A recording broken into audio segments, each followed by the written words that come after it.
some tune that, isn't it? I was tapping away here. Yeah. Nige worked his magic again. Good evening, everyone. Good evening. It's lads down the lane. We're back again. Mark, myself, Nige, having a chat about a bit of the old times. But there's been a lot of news over the last week or so that everyone's been chewing the fat over. So I've got no doubt we will do the same tonight. How are we, chaps? All is good, mate. All is good. It's starting to cool down a little bit, but it's still bloody roasting, man. Excellent. Nige, how are you, sir? I'm okay. I feel like I've lost about a stone in weight today just by sweating, literally. I've had like 3 showers, and within 3 minutes of getting out of the shower, I'm just tripping again. It's like, bloody hell. Yeah. But other than that, I'm all good. How are you going? You good, Cook? Yeah, man, I'm good. Just been, had a couple of sherbets with the missus. Not that I drink or anything. I was on the black currant and lemonade while she was on the sherbets, sitting in the sun over the pub earlier on today. But as you said, it got a bit warm. It did get a bit warm sitting in the sun, even though I had my shorts on, had my legs out for the first time for a long time. But yes, it was very nice indeed. Watched a bit of the old bike racing today, as promised, as well, on your channel last night. Watched a little bit of that today. But apart from that, it's been a lovely day. Thank you. Can I just ask, mate? We've not talked about this backstage whatsoever. When you was over the pub and you had your legs out, yeah, did you have your 32 jeans on? Your shorts, your 32 shorts. You can't see, can you? I've still got them on. Look, you can't see. I've got them on. No, because you got background on, mate. You disappeared completely. Sorry about that. I have still got them on now. As we speak, the said shorts are still on body. 32-inch shorts, man. Yeah, 32. There you go, boss. You're getting there. Yeah. It's all good, going mate. well. I'm 34. Yeah, 32 now. Are you? Yeah. You want some of his jab thing, Nige? Yeah. I think today might have helped, to be honest. Yeah. It's all good though, mate. It's all good. Right, should we see who's in the chat? Yeah, go for it, mate. Yes, right. Big Bad Rom. Big Bad Rom's here. Never mind them two, but Adam Wharton. But get Adam Wharton in. Oh, yeah. Without a shot of a doubt, we'd all love him. Oh, yeah. Yeah. Definitely. Oh, and evening. Big up, mate. Good evening, sir. Another regular. I'm absolutely melting. Evening, Lisa. Yeah. It's been a warm one today. Yeah, it has been warm. Yeah, it has been. It's been like 30 down here, I think. Like 33, I think, down here. Yeah, it's been something like that, hasn't it? I was out fishing, so happy days. Yeah, I think 30 odd. Yeah. Nige? Yes. That's what we like to see.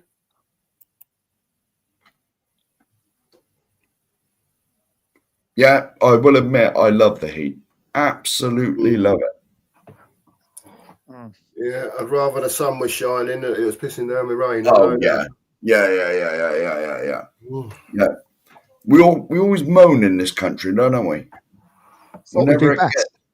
Yeah, always moan. Like, if it's freezing cold, if it's hot, it don't change, ever. I'd love this in November. If this is global I like a warming, hoodie. if this is global warming, bring it on. Yeah. Definitely. I think he's talking about your shorts, mate. Probably, yeah. Sorry about that, Rom. Yeah, I won't. I'll make sure I don't do that again. And Kevin Stanbridge. First show. Hello. Yeah, big up, Kevin. Good evening, mate. Thank you for watching. Hit that subscribe button. Yeah, like, subscribe. We're on the road to 500. Yeah. Calm down a bit lately, hasn't it, mate? Yeah.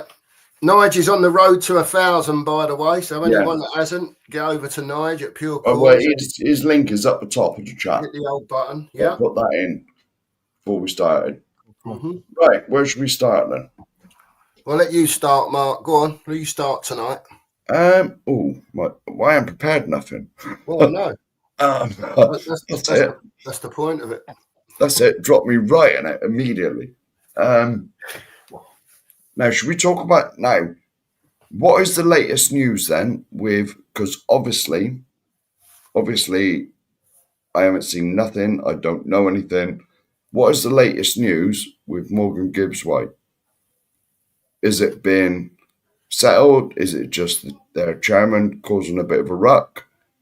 Is there anything in it? You know, what's going on, basically? I mean, have you looked at anything? Any of you? Go Yeah, on, Nige.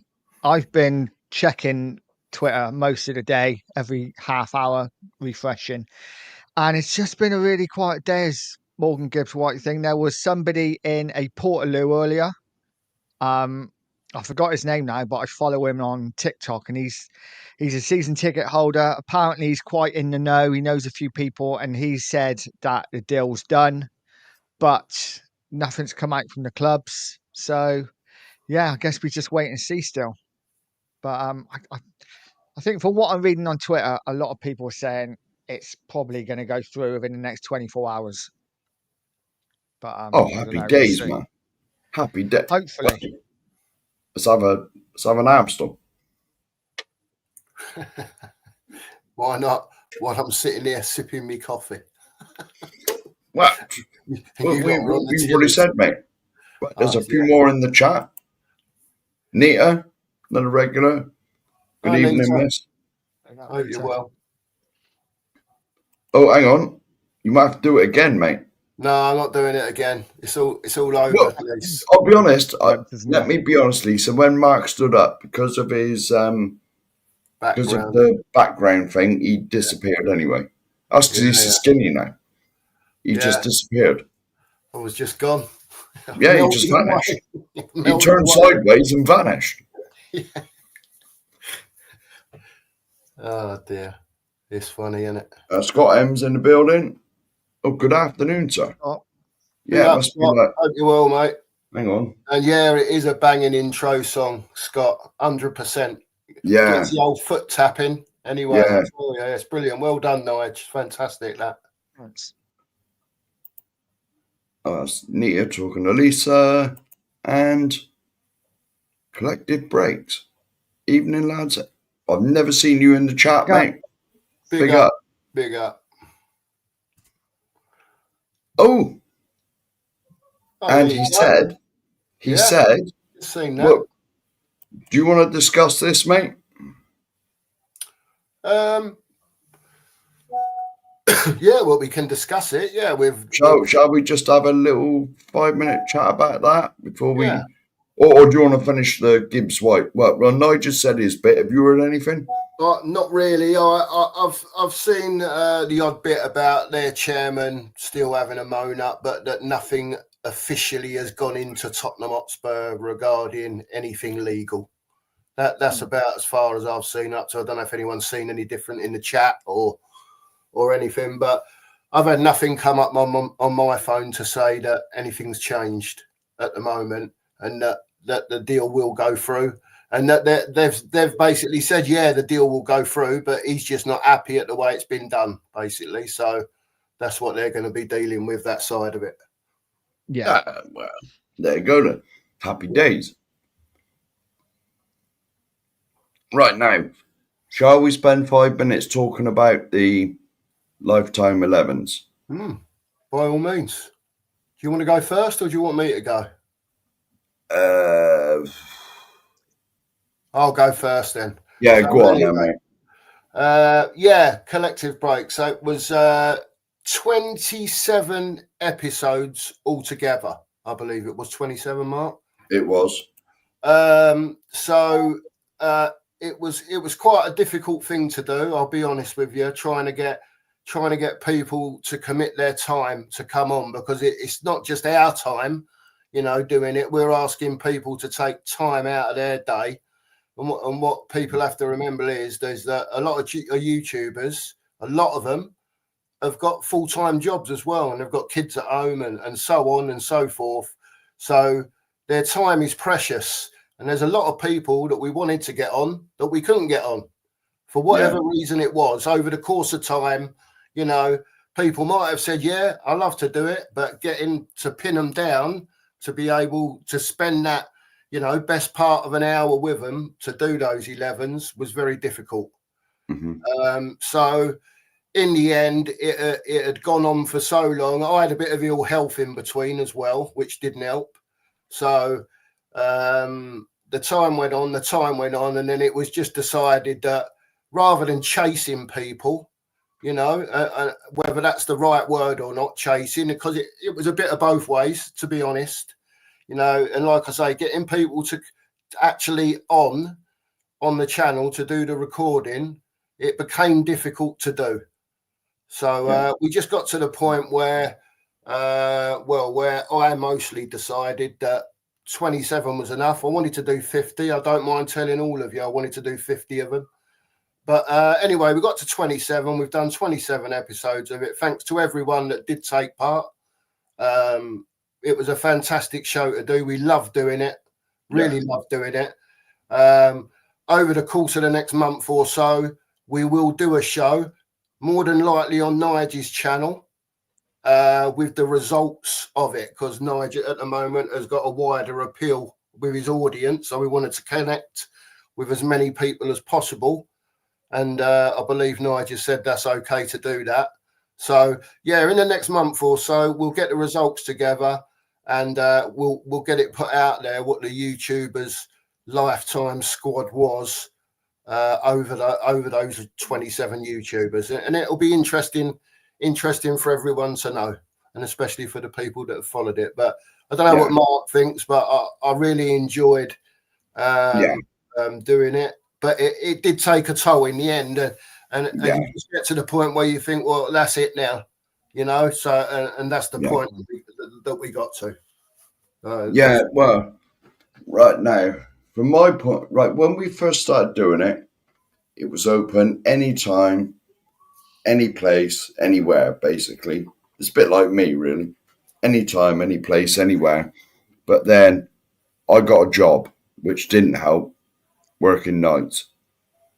And so for me, really, in all honesty, right now, Mark won't mind me saying this, he can't do the background stuff. No. He's not very good with, well, I can't either. That I'm head of technology on this channel is mystifying. to be honest, because I am useless with it, right? But I never thought I'd meet someone worse than me at like doing that. But sorry, mate. You are, aren't you? You are. Useless. So I can just about turn the computer on and get on the stream. Yeah. Well, Mark came up with the idea of doing it, and I was like, yes, brilliant. We'll do it. That's a great idea. And then, so I said to Mark, I said, right, I can do all the background stuff by trial and error, and I'll let you do all the contacting people, just so you feel part of it. And secretly, just mute me up. Oh, well, just mute yourself. It's like, secretly, I knew I had the easy job, right? Because I knew it'd be hassle, like contacting people. And I've just right now, and so it started off like Mark sent. How many messages you send, mate? Millions. Oh, God knows, mate. Loads. Yeah, thousands. Anyone that we've got numbers of in WhatsApp groups with, everyone was like, yes, but it was getting them to commit. Yeah, what, Mark? It was getting them to commit. I don't blame anyone for. No. You know, I know people's time is precious, so I'm not slagging anybody off when I say it was getting them to commit. Yeah. But like, and we got 27 done, and then it was like Mark had enough of it by then. Well, I contacted 2 or 3 people, and I'd had enough of it by then. I only contacted 2 or 3, but you contacted about 50, wasn't it? Yeah, there was loads of people, loads and loads of people. Yeah. Anyone and everyone, really. Yeah. that I knew of, or Yeah. or that people had passed their numbers on, even if we hadn't spoken to them before. You know? I mean, and then Mark got ill. You got ill, didn't you? Had your other operation and a few other bits and pieces. Yeah. And so there was a couple of weeks out of it then, and then we started releasing them. And then there was a thing with me working on like nights and like you messaging people. We can do it between like sort of 11 o'clock in the morning and 4, or like weekends. Yeah. And it was too much hassle in the end, wasn't it? Yeah, it just got to feel like it in the end. Yeah. And like I said, I didn't want to chase people. The last thing I want to do is, it was more of a chore, wasn't it? Yeah, well, I don't want people looking at their phone thinking, "Oh my God, he's on my case again." Do you know what I mean? That's the last thing, because if people want to come on, they'll come on at the end of the day. And if they've got time to do it, they'll come on, and if they haven't, they won't. And it's as simple as that. At the end of the day, but it was fantastic. They've all been released now. I think Brian's was the last one. Brian Daigle last Wednesday, I believe. Yeah, Sava was first, Brian was last. That's it. So they're all out there now. They're all available for everyone to watch, and they are a good watch. Not just because we done them, they just are a good watch in general, just to see what people's feelings were on their lifetime 11s. Because there's a lot of years that have gone through a lot of those people, in their lifetime. Yeah. So and that was the twist in it. That was the good twist that you thought up. Is it was during your lifetime? Yeah, rather than all time or whatever. Yeah. No, that's what I mean. Because if people had, if we'd have got 27 people on to name their all-time Spurs 11s, they'd have been more or less the same. Mm. You know what I mean? Yeah. They would have been, but because we made the rules, it had to be the player had to be playing for Tottenham in your lifetime. Then that put, because we had some young people on there, and basically it was just the Pochettino team. Yeah. And we had people.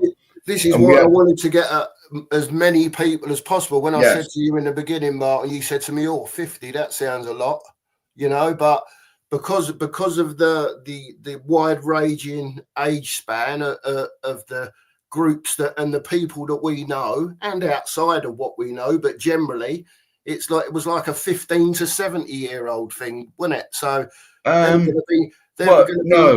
I'm saying it would have been. It would have been, yes. What do you reckon the ages varied? Was TJ the young? Did TJ did he? Probably 18, 19. No. TJ's like early 20s, isn't he? Or 20 then. And the oldest, well, I wouldn't like to say who did. Well, I wouldn't like to say he was the oldest, but it ranged to older than us. Put it this way. Yeah. It was like 60-something. Yeah, it was a good range. Of players. But we'll like I say, we'll do the final show, and I don't mind telling everyone I had this fancy thing in my head about doing a big glittery this, that, and the other. Mark will tell you at the beginning, I was like, yeah, we'll do this, we'll do that, and it hasn't worked out that way to do it that way. We're just not able to do that. So we'll come up with something for the show. We'll do a show within the next month or so. And let everyone know. Oh, no, it'll be in the next. Well, we can't do it next Saturday because we're at Sava's barbecue. Yeah, that's what I'm saying. So in the next month or so, we'll do a show and reveal the results of the teams, the selections that were put in. That's what we'll do. Yeah, we'll announce the date for that as soon as we know. By the way, that's why I haven't give you a date yet. Yeah. Right, let's catch up with the chat. Phil Coys is here. Look forward to seeing you next Saturday, sir. Yes, Phil. Yeah, big good to meet you. Big up, mate. It is, mate. It honestly is. It I is. gotta Okay. say, Scott M is the funniest man on YouTube. I'll be honest. Well, the most negative and the funniest. I'll be Equal honest. measure. Well, yeah. Scott just wants the best, mate. I don't Scott wants the best. He wants the best. I don't blame him. So with do we all. everything he does. He is that man. Yes. So some people, mate, and this is no thing on you, Scott. I don't mind saying I've spoke to Scott a few times, right? And some people, it doesn't matter what you've got, it ain't good enough. Some people, so there are things in life, people have got the greatest things, but it's never good enough. They want the next best thing. You know what I mean? And I look at Scott and see that sometimes in Scott. Do you know what I mean? When I see some of his comments and that, and that's not being negative on you, Scott. That's just how I see it. And there's nothing wrong with that. There's nothing wrong with wanting better. There's nothing wrong with that. No, but I will be honest, Scott. I'll be completely honest with you. With me doing all the technical nonsense, it's trial and error. If I press something that's wrong, don't press that button again. Yeah. Yeah, definitely. You know what I mean? Oh, here we go. Who's this? Like people. Big up, Nige. Big up, mate. Yes. Yes, and I'm meeting you at Rachel's clock at Waterloo. Raquel's clock. Absolutely. Rachel, Raquel. Yeah. Who's you Rachel? can be Raquel, I'll be Rodney. Yeah. I know. No, Delbo, isn't it? Delbo. Yeah. Who's Rachel? Oh, hang on. Yes. Oh, that's me again. Well, that's mud in the pub. That's mud in the pub stuff, isn't it? Seeing it on my. Yeah. Fair dues, Ron. But that, sorry about that again, mate. I should have done a short fishing today, shouldn't I? Yeah, you should have done. Should have, mate. I had my top off though. You don't want to see that either. Right, Cundy and. Oh, Cundy and Adebayo, yeah. Yeah. Yeah, I heard that. Yeah. Oh, did they? Oh, was that Sky Andrews? What, Sol Campbell's old agent? Yeah, he don't like Tottenham, does he? Nah, well, take no notes of him then. just swipe him away, Mark. Yeah. Forget him. Love the all-time 11. Credit to you for doing it. Not putting the king.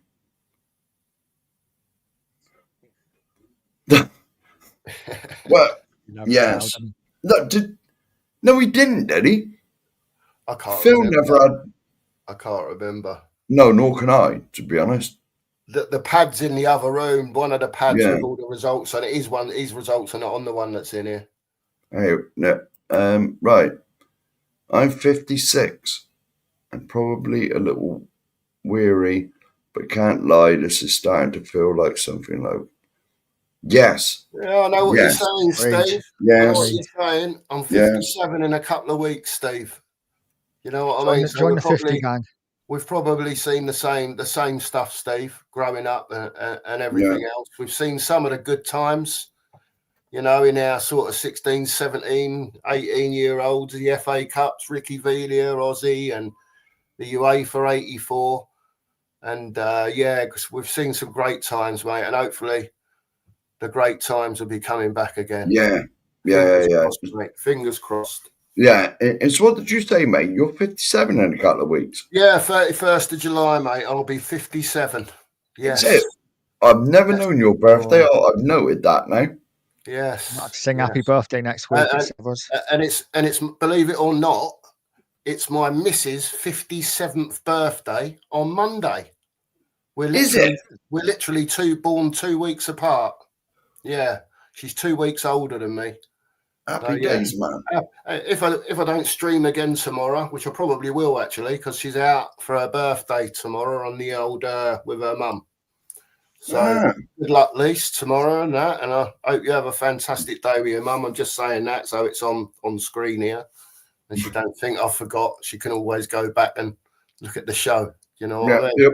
The old Smirnoffs will be flowing tomorrow. Yeah, she'll be having a few tomorrow. I've got no doubt. Good luck to her. Good luck to her. It's her birthday. So yeah, be Quite great right. for her. Yeah. Yeah, well, I'm 55 in October. Oh, there you go. Nigel, are you still in your 40s? I don't even know how old you No, are, mate. sadly, I'm 53, but not till next May.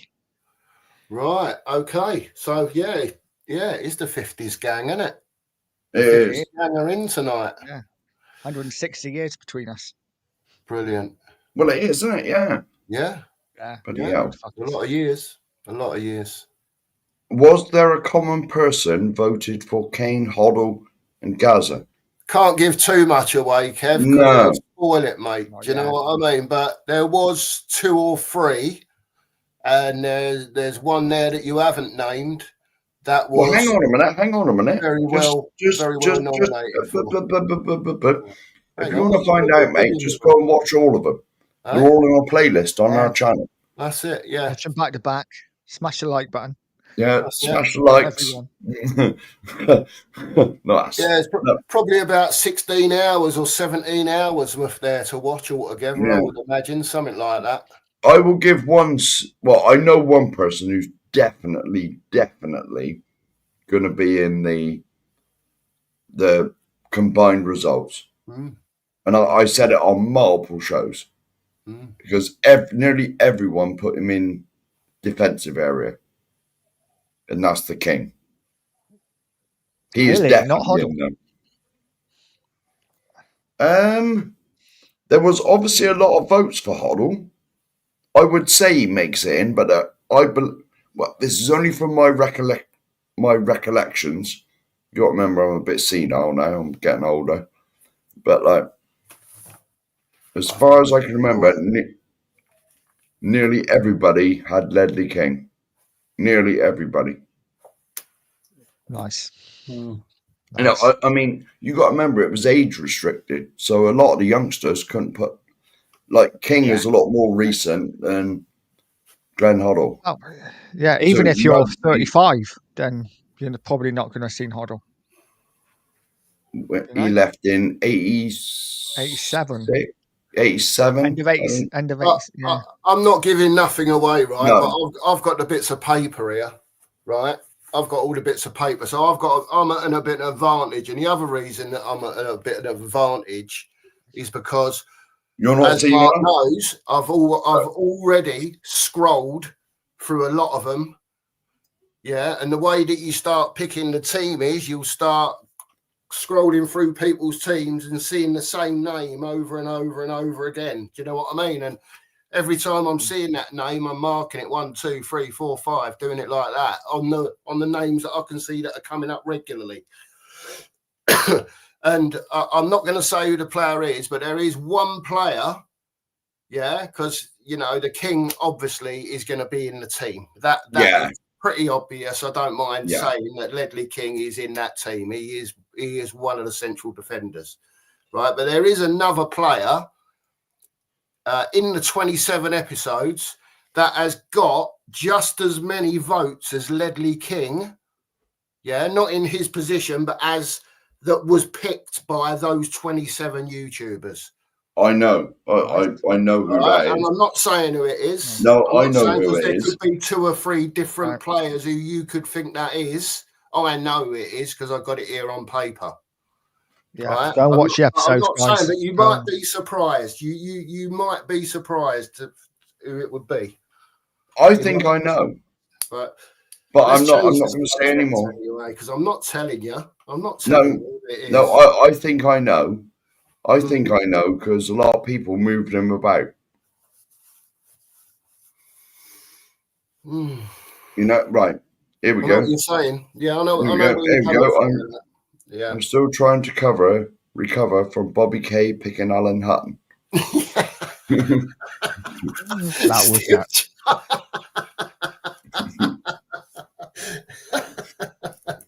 Big up, Bobby, by the way. Big up. Big up, Bobby. We'll have to have words with Bobby about that.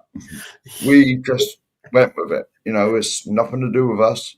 As we said to everybody backstage before we started, this is your show. you know, you can pick who you like, you do what you like, but this is your show. That's it. And that's why some shows were like 20 minutes and other people's shows, and some people really wanted to go in depth about their picks, which was great. We, you know, if everyone, but some people are not inclined to do that. You know, they'll just come on, say what they've got to say, and that's fine. There's nothing wrong with that either. But, you know, some people, you know, did really go into depth about their teams. And that's why I'm saying to the people that are in the chat, if you do get a chance, go over and watch them, because there's a lot of knowledge there, you know.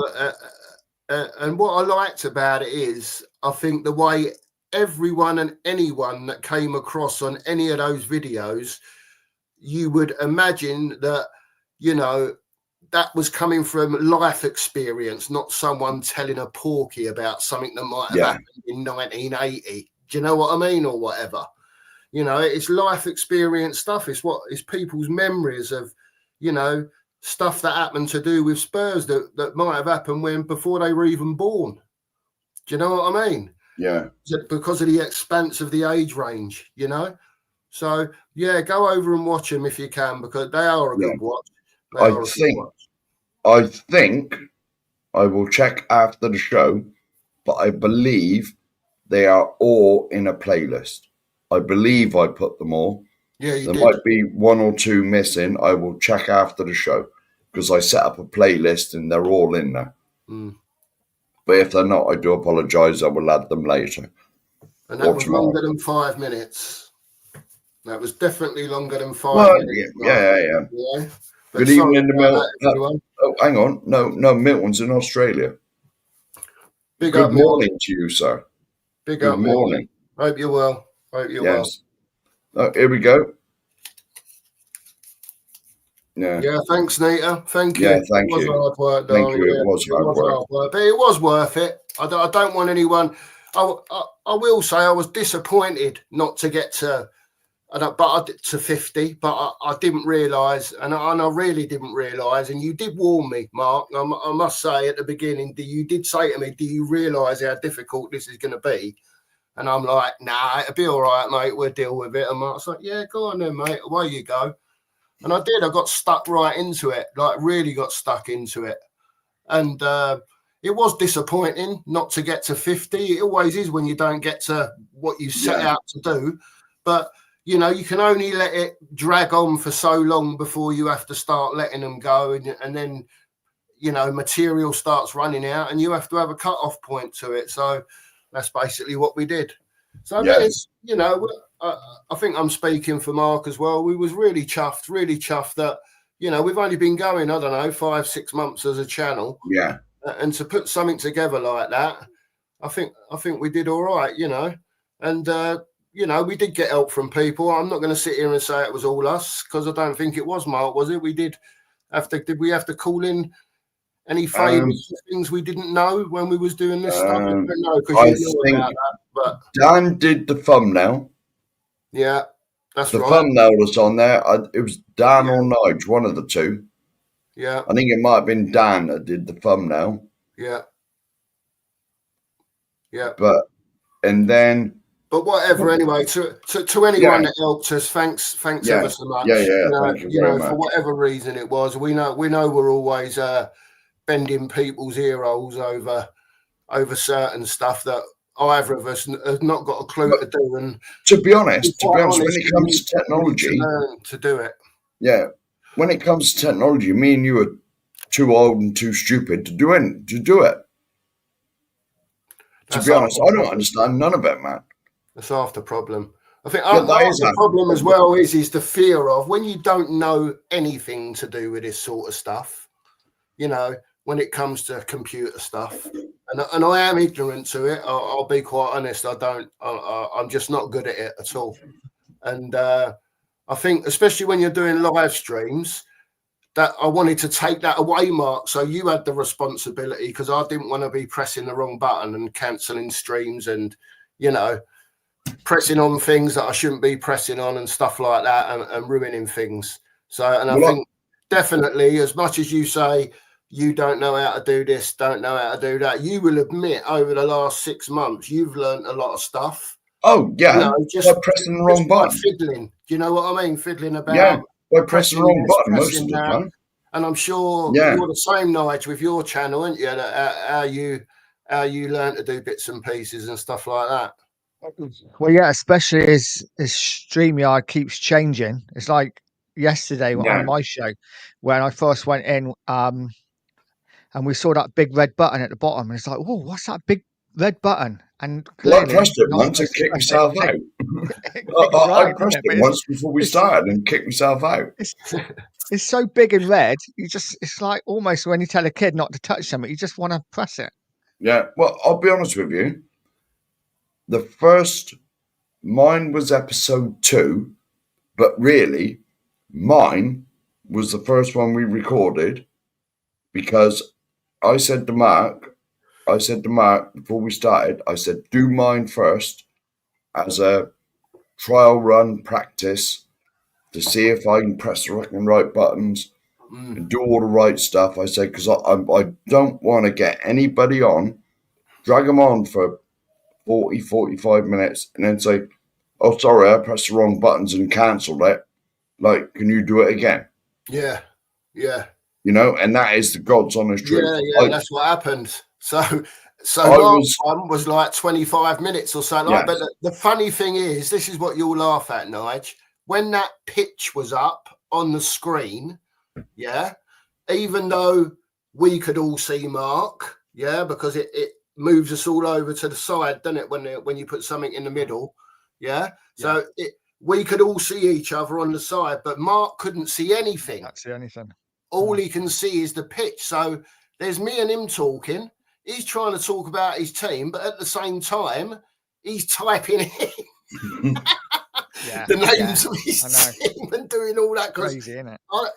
Yeah. So it worked out. Anyway, I thought, to be quite honest, considering we haven't done anything like that before, I think it worked out really well. You know, obviously there's ways you could make it all look professional and this, that, and the other, but you know, I think all that sort of stuff comes in time. It's like me looking at the camera. So it looks like I'm looking at the people that are watching us. Do you know what I mean? I've got a bad thing of looking down here like this.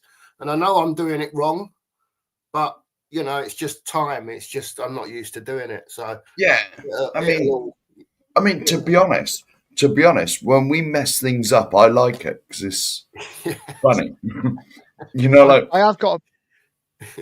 No, carry on, Nudge. I was going to say, it's so true. As when you start YouTube, you kind of think everything's got to be perfect. You got to have the best mic. You got to have the best camera. Yeah. You can't mess up your words. You can't do this. You can't do that. But actually, when you mess up, it's kind of more natural. And you know, especially when you do a live, you're going to mess up. Sometimes you're going to forget what it's like. Last night when we were talking, and I think there was a couple of people talking, and I was doing the chat. And I wasn't listening at all. And then suddenly it went quiet. And I'm like, oh, I better say something. And then you just sat down, Mark. And I'm like, Mark, what do you think? And you were like, I don't know, Nigel. I've been away. I've just sat down. And I'm like, okay. I had no idea what they were talking about because I was too busy in the chat. Yeah. Right. Hang on. Have we got to stand up, play the national anthem? The Queen's in. Big up, Ellie. I don't know. Salute or... Hope you will. I'm sorry, we ain't got the national anthem in the background. She's watching live, 85, 84. Oh, Live Aid, Jesus. I remember when it was on. No, it was 84, wasn't it? 84. 84, 85. 84, so 85 maybe. Yeah. I think it was 84. Yeah. They were the days, Jumping about. Bloody right it was. Bad days they were, weren't they?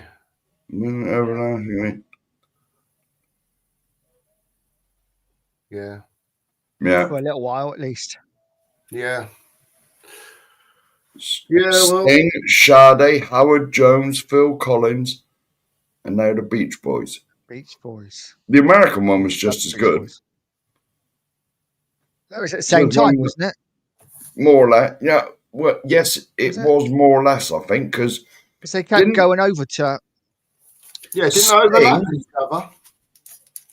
I believe Sting, I believe it was Sting and Midjor maybe jumped on Concorde and done both of them. So I think the American one was in New York. And they jumped on Concorde in 3 hours in New York. And they performed at both of them.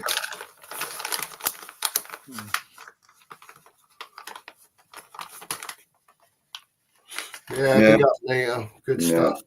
Yeah, big up.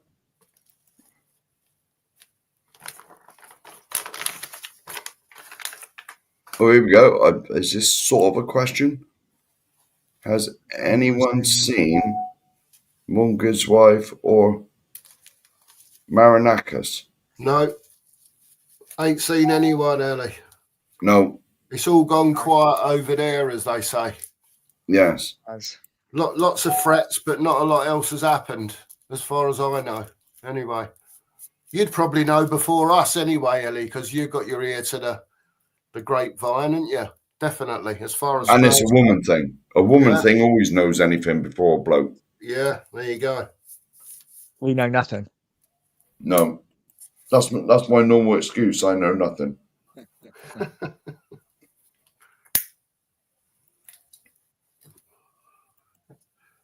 Where are you in the chat? I'm still looking. How far you got down?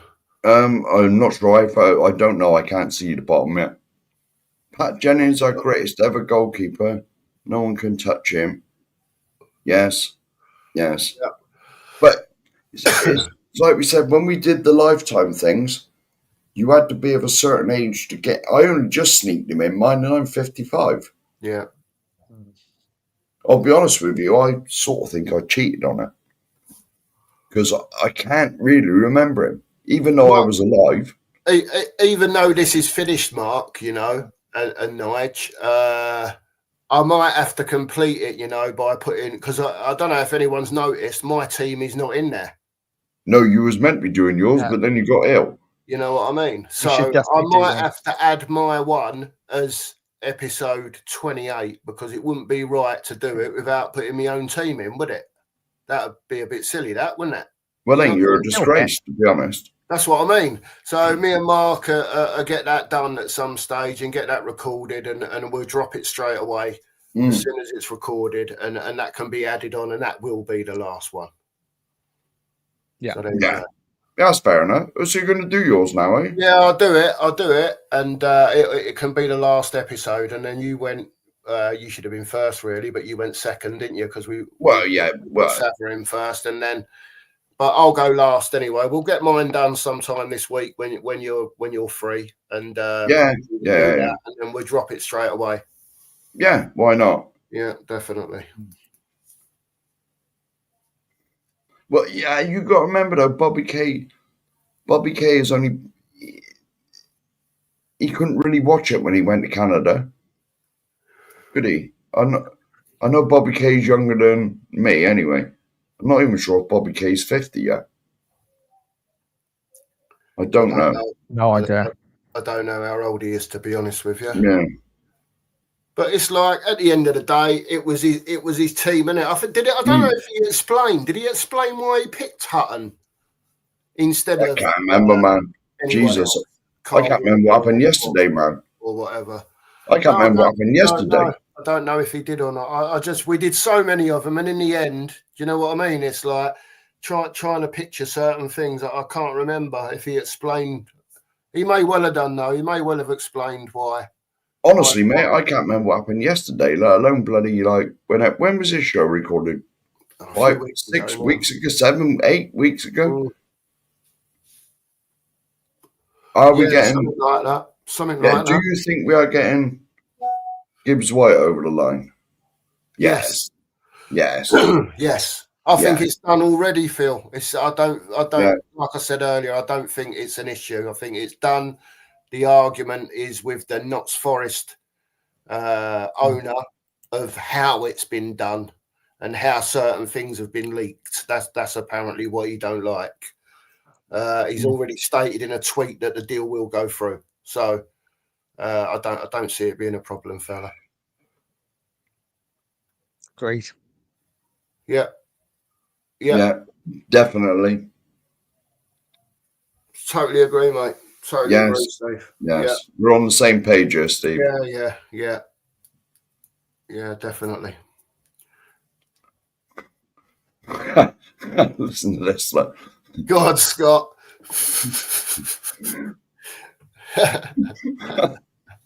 Get out of here.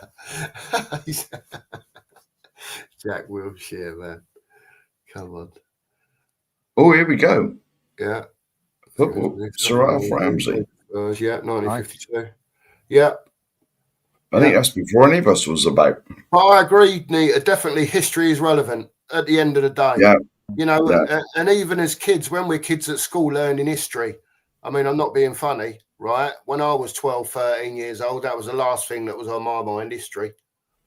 Do you know what I mean? And it should have been, don't get me wrong, it should have been on my mind and I should have learned more, you know, at school than what I did. But, man, it is definitely relevant, whether it's sport, whether it's, you know, whatever it is, it's all relevant. It's all relevant. Yeah. Just rattle through the chat. I still can't see the bottom of it. Go on then, you keep rattling, mate. Yeah. Me and do you want me and Nige just to start talking while you're rattling, or do you just want go on then, man. It's up to you, and then you can dive in if you see a comment that you want to speak about or anything. Yeah, all right, man. You know what I mean? And then everyone's being acknowledged. Then sorry if we're not being rude. It's just so we can crack on chatting. Nige, let's start a bit from the beginning. Your feelings on the signings that we've made, these two quick signings that we've made, Kudos and Morgan Gibbs-White. Absolutely brilliant. Which hopefully the Morgan Gibbs-White deal will go through. I think they're both amazing signings. Absolutely change our attacking options totally. Yeah. I look at the three behind the front man now, and I see the likes of Madison, Kudos, Morgan Gibbs-White, and that makes me excited. And we're not even talking about the likes of Kulusevski and Johnson, those kind of players, because they're on the bench now. You know, these two signings, I think, change the dynamic of our side totally. And yeah, even if we just had these two signings, I want more. But I think we're a different side next season. Yeah. Do you think it's a case of this might be it, Nige? Is it like two quick ones and it's all over, or is it like a case of, well, you know, we was moaning last week that, you know, we hadn't heard anything about anyone, and then Kudos was dragging on, and was it going to happen? And then Morgan Gibbs-White just comes all of a sudden, just like out the blue, everyone's shocked sort of thing. Oh my God, look, we've signed this kid. Just like that, it can be done. Do you know what I mean? Do you think there could be more, Nige? I think there's definitely going to be more. Whether we have to sell a player or two first, I'm not sure. I'm sure we'll get into it. Obviously, I don't know if you've seen the Basuma news today. So bits and pieces, nothing. Go on, tell us about it, mate. Yeah. Can I just say good evening to Stuart? Good evening, Stuart. Evening, Stuart. Good evening, fella. And where was he? Hang on, he's lost it. Razzle Dazzle. Oh, Razzle Dazzle. Big up, mate. Big up. Thanks for being here. Go on, what was I saying? Basuma. Apparently Basuma doesn't want to go to Fenerbahce. He would rather stay at Spurs or possibly go to another Premier League side, but he's basically turned down any move to Turkey. So I kind of felt like him leaving would open the door for someone coming in. Whether that, you know, I don't know, delays someone coming in or not, I don't know. But I don't know, slightly disappointing. So we need to get players out, I think. We have now got a bit of a bloated squad. So I think players need to leave. But I don't think we're finished. I don't think we're anywhere near finished. I think we get two more that drop straight into the first team. Yeah, nice. But I don't know what you think. And Marianne as well. Good evening, miss. Hi, Marianne. Thanks for being in. Thank you.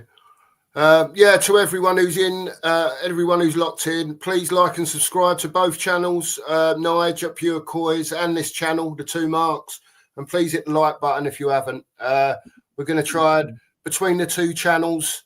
We're going to try and make sure there's some form of live every day on one channel or the other, and Are we?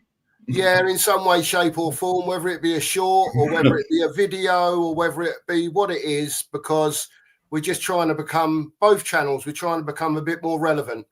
That's all, Mark. Yeah. We're just trying to get our stuff out there a bit more than anything else. Because we've spoke many times, Mark, about let's get going with this, let's do this, and we couldn't even manage to do Saturdays. Do you know what I mean? Without a bump in the road or something going wrong. So I just want to get on with it now. And I mean, over here. I mean, a lot of that though is just the way it is, isn't it? Yeah, I agree. I mean, you ain't been in the greatest health, but hopefully you're on the mend. Yeah. I've been busy and whatever. It's just what it. And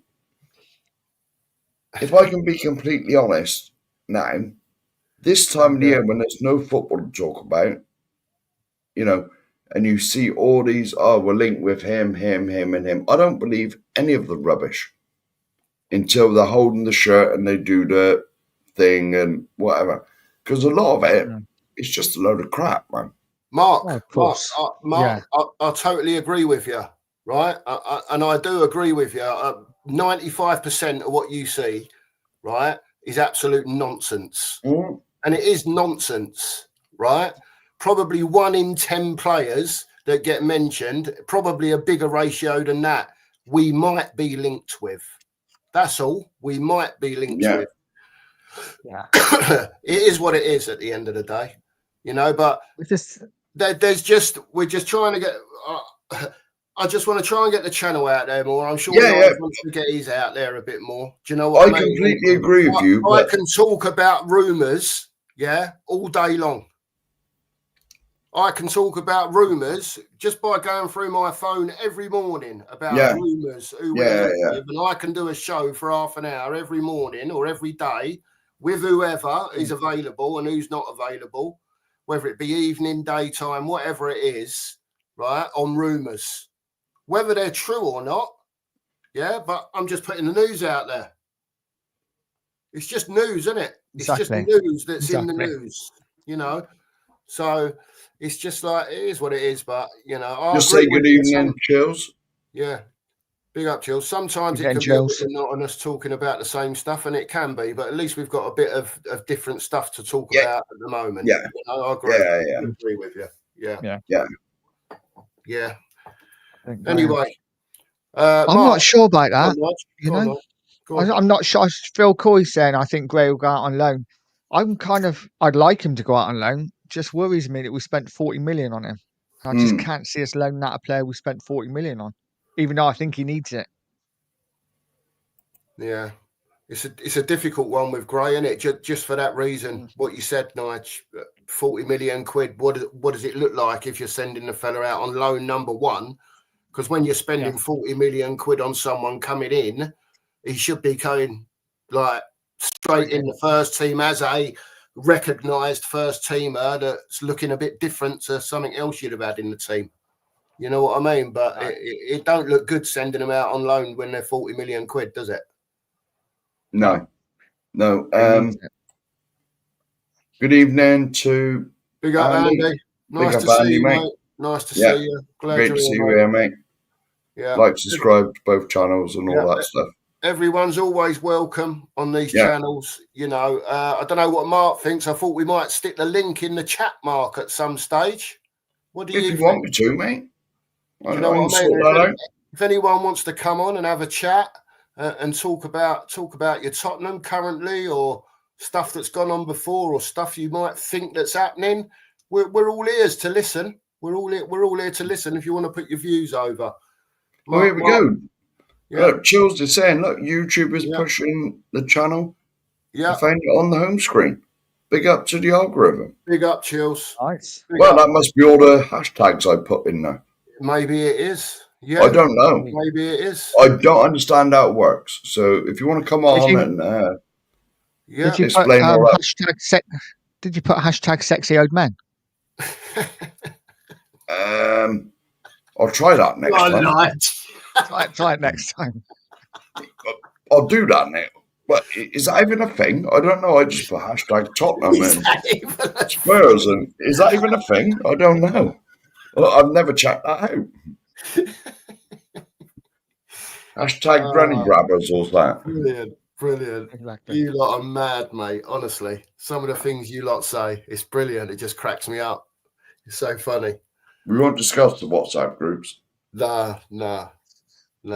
It's good though. You're funny. Yeah. That's it, mate. Agreed. That's it. Big bad wrong. Agreed. I don't believe none of it until they're holding it up. They do the little intro video because the video seems to be the biggest thing now. It used to be in the training ground, didn't it, holding the shirt? Yeah, definitely. It's right though, isn't it? You know, Yeah. that's how it always used to be, wasn't it? When you saw the player standing there holding the shirt, then you knew he was your player. Yeah. You know. Yeah. After the old Willian back in the day and all that, when he was sitting there actually signing his name on a bit of paper for the contract, and someone turned his head and he legged it out the door. Do you know what I mean? To go and sign for the As soon as Chelsea come in with a dirty oil money and said, absolutely shocking. That was just shocking, mate. This is another new name, mate. I've never seen. I don't know. I'm normally drunk. We don't mind. Thanks for being here. Yeah, life of play. You'd Army, get in there. Yes. Smash that subscribe button. Yeah, hit that sub button, hit the like button, sub to both channels. We are on the road to 500. Yep, we're on the road to 500. It's down to you lot to get us there. Only you lot can do it if you BNQ it.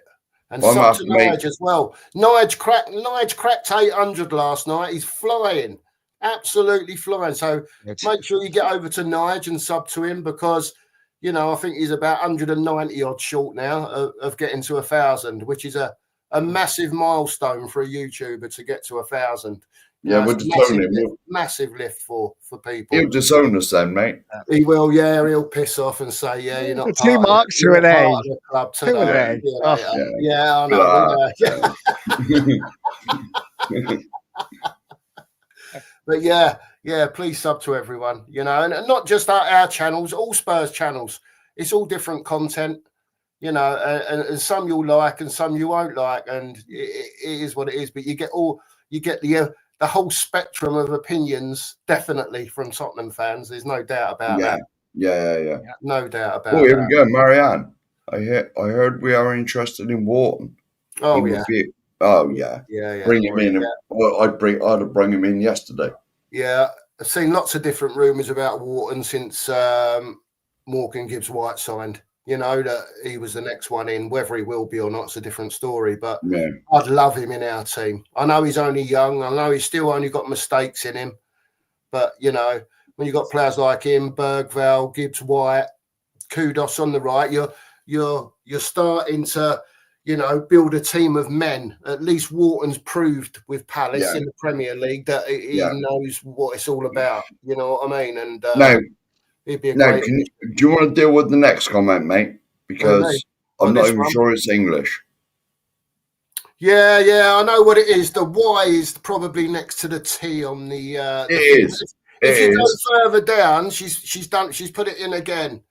Yes. It properly. Yes. You know what I mean? So.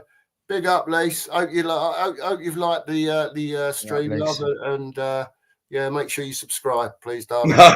I'm pretty sure she's subscribed, mate.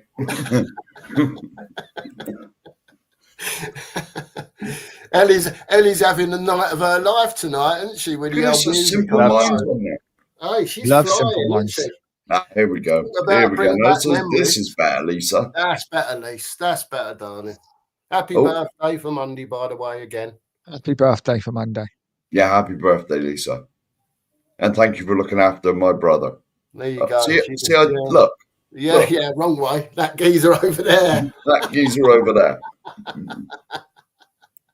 She definitely looks Terry, right. Big up, mate. Big up, Terry. Nice to see you in, mate. Thanks for being in. Thank you. Yeah, there we go. There you go. Yes, exactly. Yeah, short shirt, whatever it is, socks. We don't care on. We don't care. Just not in the socks, surely. Yeah. Hey, here we go. Psycho teacher. Good evening, sir. Right now. Nice to see you, mate. Yeah. Yeah. That's it. Teletext. That's true. That's true. That is very true. That's right. And normally they'd sign the night before. Now and again, you might get something. Do you remember in the old Evening Standard? If you could get hold of the Evening Standard, if a player had signed in the afternoon, for argument's sake, there might be a segment in the Evening Standard back in the day when, you know, and like it was teletext or whatever. But other than that, it was the next morning on the papers in the Mirror or the Sun or, you know, whatever paper you looked at. Well, we all didn't live in London like you. Well, that's it. I'm just saying now. I'm giving my. Do you remember when we used to go abroad? You used to go to like Spain and stuff. Obviously, you didn't have phones back then, and you used to get the paper. Would be the day before. It was. So you get a paper on a Sunday, and it'd be like Friday's paper or something. Yeah. You'd be reading the sports news. Yeah. Mad, isn't it? And buy the paper for about £4 as well. Yeah. So you can get the news. What's going on? Have we signed anyone? Can you remember on teletext they had the phone numbers for the bloody each and every club, and it was like $1.50 a minute. This is like back in the early 90s. Crazy. You know what I mean? It was craziness. Yeah. I'm taking it. You was on it all day, Mark. No, I bloody wasn't. Not them bloody places, mate. I'm far too stingy to pay that.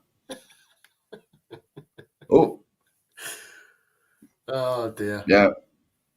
It is. It's brilliant. Did you stick the link in, Mark? Oh, hang on. Oh.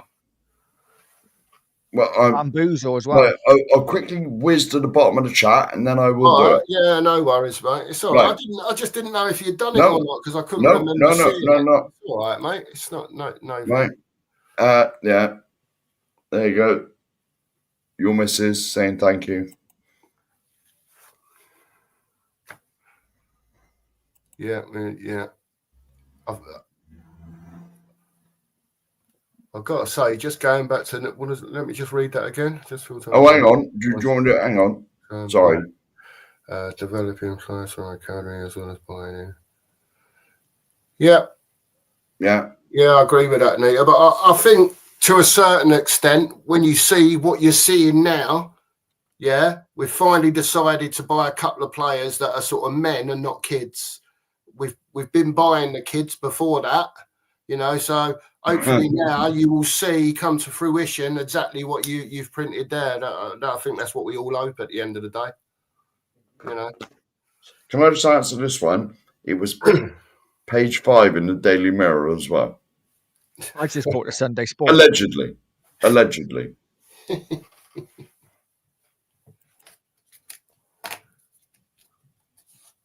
Yeah, I wasn't excited, but no. Yeah, I'm a lot more excited for it now than what I was last week. I know that.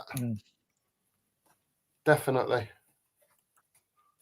Hopefully there'll be a few more that come in, or another couple of experienced players. Maybe. Remember these as well? Teletext holidays. Yeah, teletext holidays is mad, wasn't it? Yeah. That was back in the day when you could get a cheap holiday then, back in the day on teletext holidays, wasn't it? It was like 49 quid for a week away or whatever in Spain or something like that. It was mad. Crooks, 1181. What big up? I was talking to you, mate. Yeah. Memories about well, not all of us were privileged enough to live in like London. Here we go. Get the violin out. Cockney slag. Get off my land. Well, yeah, that's what we had down here, mate. That's it. Get a shotgun pointed at you. Yeah. I agree, Terry, by the way. Definitely. Yeah, I think we all agree on that. Yeah. Thanks, Ellie. Yes. Thank you, Ellie. Right. Yes, here we go. There's our link. There you go.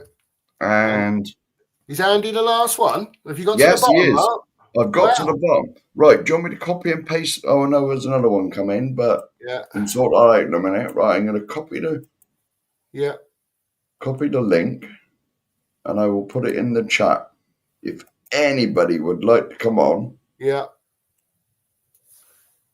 and just talk nonsense, it's what normally goes on a Saturday. Yeah, you're more than welcome. More than You welcome. go, I believe it. Yeah. You can come on, just be clothed and don't swear too much. Well, we're not monetized anyway, so you say what you'd bloody like. Yeah. You're more than welcome, though. So it's in. He's stuck it in the Mark stuck it in the chat there, so it's there if anyone wants to. There you go.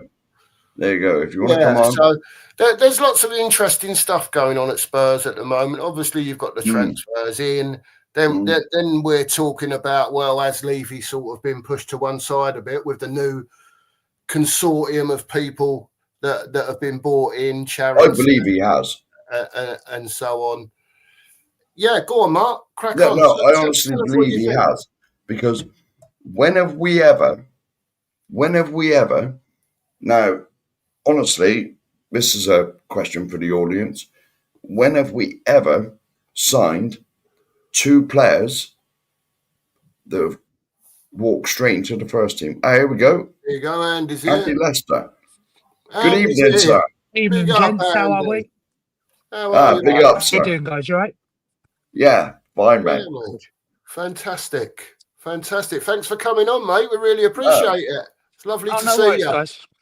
More than welcome anytime, mate. Yeah, Mark, just carry on for a second, Andy, and I'll bring you in. I'll just let Mark finish what he was saying. Yeah, but when have we ever signed 2 players that walk straight into the first team and improve us immediately? Yeah. Certainly not while Daniel Levy's been in. Certainly not. Well, I can't remember it anyway. If we have. Not within a day of each other. No, not like on the same day.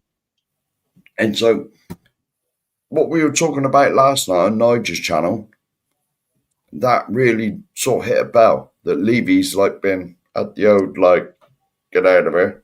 You sit over there in the corner and behave yourself. Yeah. Which is good. Because all of us that have attended the protests, like we have, all of us have, like, this is all we've ever wanted.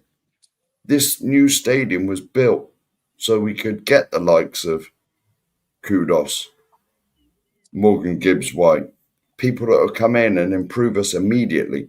It wasn't built to bring Archie Grays and Berg Vowles and all the rest of the youngsters that we've signed that might be good in 3 or 4 years. And we got to wait, you know? I mean, time's precious. We got the shiny new stadium. Let's act like a big club. And we are acting like a big club. And to be honest, if this continues, it's got to continue for at least the next 5 or 6 transfer windows. Not that I think it's anything to do with Levy, but I think Levy out will disappear. You know, I honestly do. If we start acting like a big club and start competing for things, I think it's going to. Yeah. Andy, what's your thoughts? Welcome to the channel, mate. Thanks for being here. What's your thoughts on? Do you think it will just be Kudos and Gibbs-White and that's the end of it, or do you think there's been some investment pushed in and maybe Levy's been pushed to the side a bit with Vinay and Charon and everyone else that seems to have come in? Apart from Lang, I think is probably the only one that's left. What's your thoughts on it so far, Andy? So for me, I think it's all quite relative if you look at it. Compared to when Arsenal moved into the Emirates, we are spending earlier, we're spending bigger, and it looks like there is actually a plan in place compared to what's happened over the last sort of 6 years since Poch has gone. I think there was a plan in place with Paratici, but obviously that got scrapped when he got his ban. But I think it's going to take time, and we just have to see where we go from here. I would love to see bigger signings, but again, 4 or 5 windows. I just want to be competing and not be embarrassed, to be honest. That's Yeah. all I can ask for. Yeah, I agree. Nigel, what's your Hang on. thoughts, mate? I definitely think there's going to be more signings, 100%. Whether they're going to be the massive. I mean, we're not. The thing is, with Spurs, we've never signed huge players. I mean, Klinsmann's probably the biggest back in the day, but even my favourite signing, which was Van der Vaart, he was on the way down. He peaked and he was on it. He's still brilliant for Spurs for 2 years. Well, But Real Madrid want a shot of him, Nige. yeah, but That's why Morgan we got Gibbs-White him. is kind of the players we should be signing. Kudos is the players we should be signing. Yeah. If we can get a number 6 or a midfielder, whether that be Wharton, whether that be a Polinia, whether that be a Ruiz, I really like him as well. I definitely think we're going to sign more players, but like I said earlier, we definitely need to get players out, and whether we have to do that first, not necessarily because we need to get them out for the money, but I just think the squad is bloated, and Spurs have been rubbish at selling players over the years. And last thing we want is to bring all these players in, and then we can't get rid of the players we got. So I think we might need to sell a few first.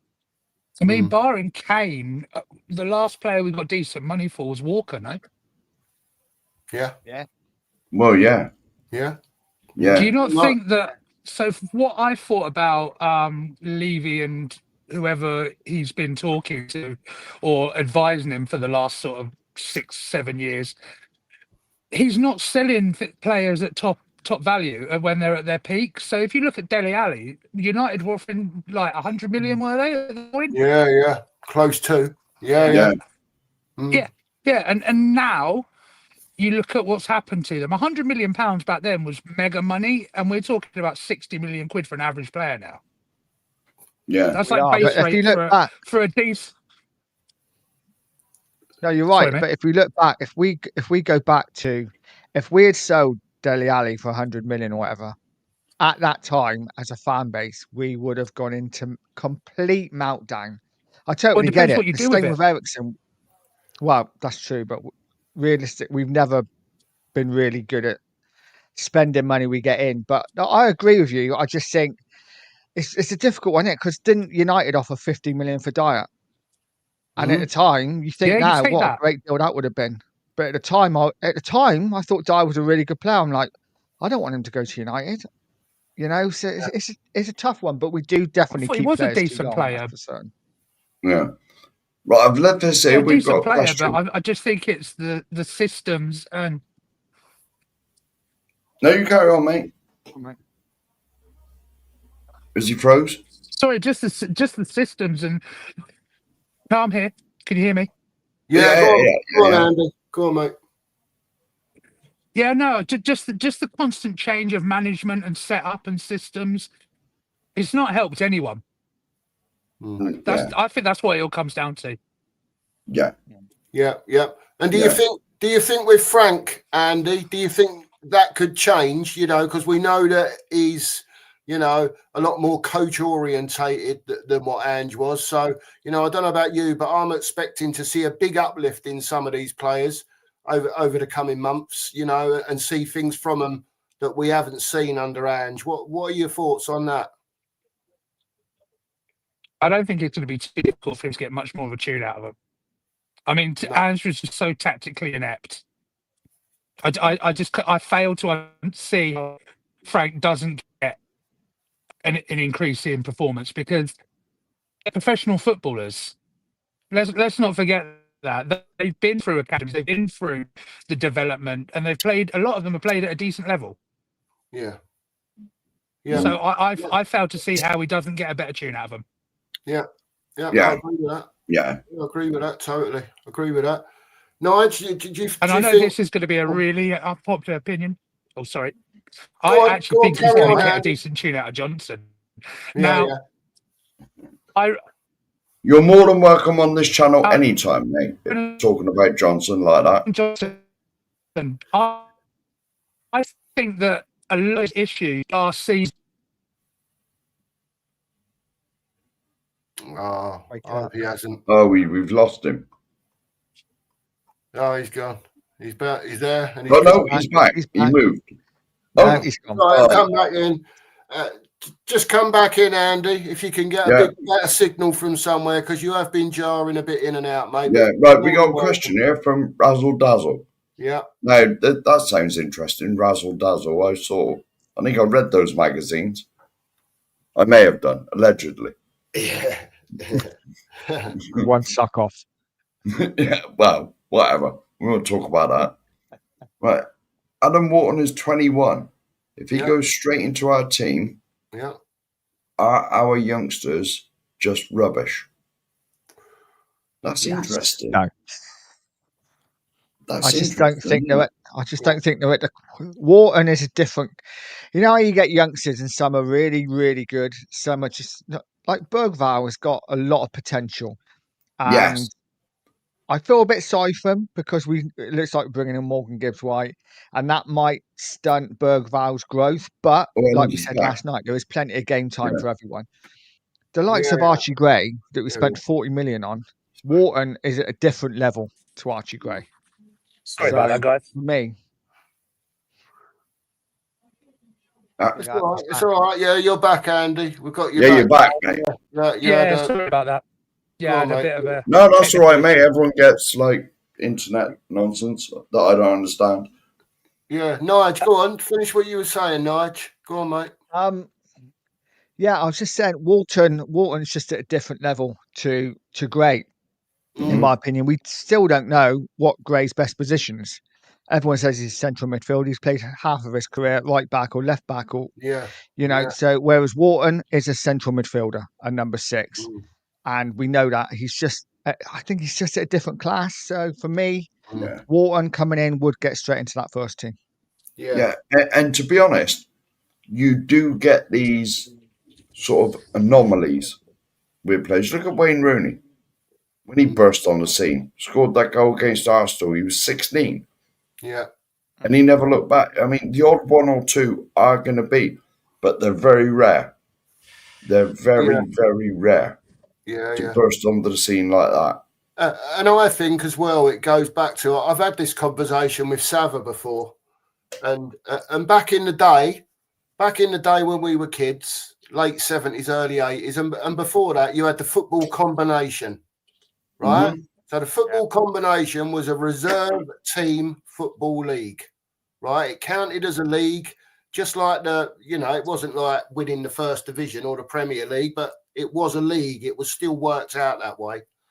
And, your youngsters would come up against men. Your youngsters that were coming through would come up against men that played every week, that were coming back from an injury or a bit of a suspension or whatever the reason was. But they would be developing, playing week in and week out until they were ready against men in reserve football. And we don't have that anymore, and we haven't had it for a long time. So the problem is, like Mark just said, you'll get the Rooney now and again that's got the frame of a man, that can play football like a man at 16, because they are out there. They're definitely out there, but they only come along every so often. And now I don't think, because that reserve team football is not there anymore in that way, in that structure, that they're playing against men like that week in, week out. They might be playing under 21s, but a lot of those under 21s are not men. They're just not men. Well, at their age, they're similar ages, isn't they? Yeah. I remember that old combination league, mate. Yeah, because I believe not that I ever did, but I believe you could go to Tottenham and virtually getting free to watch that. Yeah, 50p or something like that. I can remember going down there many times when I was a kid. And, it's not even, I've explained before on one of our other podcasts, it might be, for argument's sake, you're going down there. And in my day, it was Glenn Hoddle coming back from an injury. And it was all over the paper. Glenn Hoddle was making his return back in the reserves at White Hart Lane. Mate, all the kids were down there because all you wanted to see was Glenn Hoddle playing football. Do you know what I mean? So you didn't have to worry about crowds. There'd be 400, 500, 600 people in there. Most of them would be pretty much, youngsters. And we'd be all round the rail, mate, watching these professional. It was amazing back in the day to see that. But They don't get it anymore, and it's just so. I think it's so much harder for them to actually, get to where they're aspiring to be now. The path is a lot more difficult. Sorry about that. I went on a bit of a rant there, didn't I? No. I completely agree with you, mate. Completely agree, because I'll be honest with you, my local town, I watched Ian Botham play for us, the cricketer. Yeah. He was born in my town, man. Yeah. My great grand used to know his mum. And he was a regular turnout for the reserves team, especially in the winter when Somerset weren't playing like cricket. Yeah. He regularly pull on his football boots, play for the reserves. Yeah. So I actually remember seeing Ronnie Rosenthal at Watford reserves coming back from injury. We loaned him out there for, I think it was in the January, because I live in between sort of Watford and Spurs, and I've got family sort of Watford way. Yeah. And my old man would take me down there. I've seen so many Spurs players coming through or on loan at Watford. Yeah. Danny Rose was there. Twice Danny Rose was there, I think. And I think that the fact that we've lost a lot of that obviously that combination was slightly before my time, but I have seen reserve football, so I completely get what you're saying. And then they're not given the access to see what the men's game is about, really, are they? No. Unless they're loaned out abroad or into the championship, really. Yeah, definitely. Definitely. It is the pathway so much more. It's all right for us to say, for argument's sake, like we are where we are with Archie Gray, right? I think he's done all right. He was shoved all over the gaff and asked to do a job, and for me, pretty much he did that job, But at the end of the day, and I know it's not our money. It's 40 million quid that the club have paid. I get that. It's not our money. But 40 million quid, and you've got a player that when I look at him, and he's been here a year now, I'm looking at him and I just think, oh, we've just got a utility player. He's just like someone, when we're short somewhere, we'll bung him in. He'll be all right. I don't think you should be paying 40 million quid for that. No. I want to be, as far as I was concerned, he was brought in to play midfield, whatever part, whether that be defensive, whatever it is, central midfield, whatever it is. And we've seen about 60 minutes of it so far in a year. And if he's not playing there, and like we was going back to the reserve team football again, chaps, if he's not getting the game time against the right caliber of player, then he's not going to move forward. He won't move forward. No. He might do a little bit this season under Frank with his coaching. He might spend a bit of time with him. I don't know, because I know that he fancied him as well when he was at Brentford, didn't he? I mean, he virtually went to Brentford before we got him, didn't he? Okay, can I ask you a question? Who? So there's a lot of chat going on about obviously Archie Gray at the moment and Wharton coming in, and they're kind of like the same kind of age. The problem is, and I do agree, if we bring Wharton in, then it kind of, does that mean Archie Gray's really surplus to requirements, because they're both the same age, they both allegedly play number 6, so it really stops Archie Gray's development. Would it then be better to get like a Polinia in that Archie Gray can learn off, and then possibly when Polinia moves on, Archie Gray can then come into that number 6? Was that for me, Nige? Anyone? Oh, anyone. Go on, Andy. What do you think about that?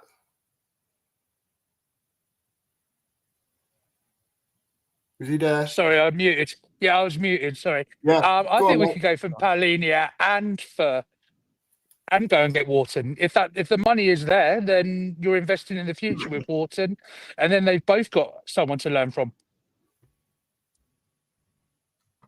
Yeah, I agree with that. I have seen a tweet that came out about an hour before we went on air at 8 o'clock. It was 7-ish. something like that. I was half asleep, to be honest with you. And it was something to do with Spurs have put a bid in for Paulinho that has been refused. Oh, is it?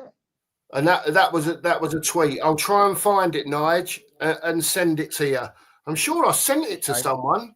I'm sure I did when I saw it, but perhaps I didn't. I can't remember. I'll have a look, see if I can find it. But yeah, there was a tweet that went out about that at about 7 o'clock time, maybe 6:30, something like that. That I saw. So it's funny that you've brought him up, because I was going to mention that I'd seen that. I thought that was quite interesting, because I know there's been chats about, obviously, a defensive midfielder in lots of the chats, in lots of the streams for many a month. And I know Paulinia's name's been brought up a lot, Nige, and there seems to be a bit of a split with him. A lot of people love him, and a lot of people are not that keen. I'm just confused by Tottenham's plan, because you look on the left, we got Odegaard, we got Moore, and we got Tau. All three of them are youngsters. Yeah. So it's like, I'd understand if there was, I know Sonny's there, but we've got three youngsters playing left wing. It's like, where are they all going to get game time from? That's my concern. If we were to bring in a Wharton, where would Gray get game time from? And I would rather have Wharton than Gray, because I think he's a better player. But there's a lot of people saying, well, Gray will be good in a couple of years. Well, if that's the case, then if we bring Wharton in, we're going to have to loan Gray out, surely, because he's just not going to get game time. Or is he going to get game time at right back? But if that's not his position, what's the point? I know this would sound bizarre. Sorry for jumping in there quick. I know this would sound a bit bizarre, Nige, but do you not think that Gray could even learn off someone like Wharton? Wharton's that far in front of him. He's a couple of years older, but like you were talking about, the levels, right? Surely Archie Gray, if he wants to be that defensive midfielder, is aspiring to, even if he can get to Wharton's level, he's got where Wharton is now. We think Wharton's a decent player now. For me, Wharton can still go on and be better than what he is, but he's proved that he's got the minerals. So do you not think Wharton could help Gray to develop into maybe that type of player, even though the age gap is similar, the levels are much different? Well, put it this way, right? Yeah. Go on. I would say that, I want players to come in and the youngsters say, I'm going to aspire to take your shirt off you. It's like I was saying on Nigel's channel yesterday, football's a dog-eat-dog world. Sound like Danny? No, but it is. It's true. It is. Look, if you can get better than what you got, why wouldn't you? Yeah. And it's up to these youngsters. It's like what I said about like the wheat and the chaff as well last night.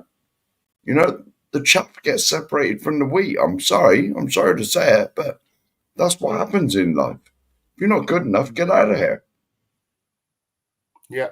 And one thing I would say as well is a lot of us have also been talking about, now this is obviously if more players come in, I'm saying, but we have also said that, to go and win stuff, on a regular basis, and I think we'd all agree on this, it's not about the 11. It's about a squad. It's about a manager having a squad. Perhaps finally, somewhere in there, it will eventually make sense with the youngsters. Because what I'm thinking is if they do go on this little bit of a spending spree, they've got two experienced players in. If over the course of the next, I don't know, year, say, like the rest of this window, January and next summer, right? If they go and get another 2 or 3 or 4 in, then you're talking about they're building a squad. Because what any coach would do then, is gradually integrate those youngsters into a team of experienced players. So when he's actually on the field, he's been doing it in training, but he doesn't get lost so much in the game because he's got 8, 9, 10 others around him that are, that have been there and done it. And sometimes on the pitch, it takes an experience when a youngster's making a mistake. Yeah, calm down, lad, you're all right. You don't necessarily need to be screamed at. Some do, but some don't, because they'll know what the abilities of these young players are, and the more experience that you've got in that team playing with, in each certain game, whatever it might be, the more confidence they will get, and the more confident they are at what they're doing, the better they will look.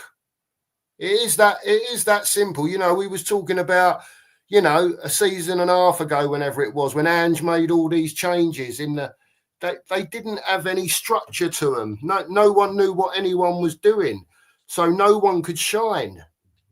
It was impossible for that to happen, and the team doesn't mix together. You don't get a result in games you should be winning. So that I'm just trying to look a bit further down the line now, and I can honestly say last week I would have probably said something totally different. But now I'm looking at, we've made 2, very good signings. I'm not going above that. That should be 2 very good signings. And hopefully, a bit more to come as well over the course of the next year or so. That's where I'm at with it. Needle movers, aren't they? The players we've signed, they're needle movers. They move the needle. Yeah. Yes. Yeah. It's like I said right at the beginning. When was the last time we signed 2 players that walk straight into the first team? Because let's face it, Kudos and Morgan Gibbs-White, when he gets done, they're going to walk straight in. It's none of these. It's none of this. Oh, they might be good in 3, 4, 5 years. That's what we've been screaming about and protesting about. Because I think the interesting thing about Gray and if we got Wharton in is that they're both actually teammates for under 21s. And if you look at between Hackney and Wharton, they're both keep. Oh. So they could have a relationship there. Yeah. They're teammates. Yeah. Yeah. That's a fair comment. Hackney's another one we've been linked with, isn't he? Yeah. Hayden Hackney. I don't see the fan base accepting him. I don't see him accepting him because he's not that sort of level. He's not got the Premier League experience that Wharton has got. Okay, it's only 18 months, but I think they'll say, "Oh, another punt, another kid." Yeah. It would have been Hackney or Gray, and we got Gray. So I think we should be leaving. Hackney, anyone as who much wants as to he come might be a on, great player. Anybody who would like to come on, there is the link down there somewhere. Yeah, the link's there. I'll ask a quick question just while I've got it in the top of my head. When you look at Adam Wharton now and what he is at Palace, do a top club. If you're a top club, right, and let's look at things in both ways, from on the field and obviously Spurs trying to make money later on, because that may well happen. So let's say, for argument's sake, Spurs get Wharton for 80 million quid, right, as a 21-year-old, and he's with us for 4 years, right, for argument's sake. He gets to 25, 26, and Real Madrid come in with a bid for 150 million quid because he's gone to that next level, and that next level now. He's done a bit like how Modric did, a bit like Bale did. They went through the gears, and then the big boys come in.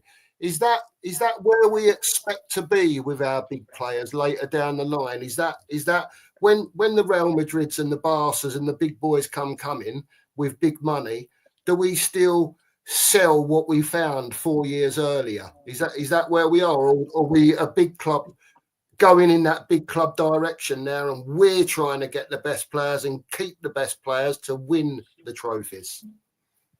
I think you need to look at a couple of factors on that one. So you say about the bigger clubs, 5-6 years is a long time in football. I agree. We Yeah. we could be in that sort of realm if we've got the finance to back us and they're allowed to spend it properly. And also, what's 150 million in that market? That's quite a question to ask, because you're not 100% sure what values will be. You but I think if we are in that sort of echelons and at that table, then I think it would be even less palatable for the fan base to suck up losing a player like that at that point. Yeah. Yeah. Because let's face it. I was just putting. I wasn't putting exact figures out there, Andy. So I should have. No. I get what you mean. You know what I mean. But I I was just trying understand. to say in the relevance of it. You know that, like, you know, when we had a Modric, when we had a Bell fly in. Do you know what I mean? And the bid come in for 100 million, and the big bid come in for Modric to go to Madrid, and it was like, you know, they've gone, and it's like, oh, I wish we'd have kept hold of them, because, you know, we looked like we was getting there. Do you know what I mean? And it's like we sort of have them for 4 years, and just when they're in their prime, they're gone. Yeah. Yeah, Can I just say the days of the Real Madrid Galacticos and Barcelona being like the mega team, they're gone, because there's no money in Spanish clubs anymore.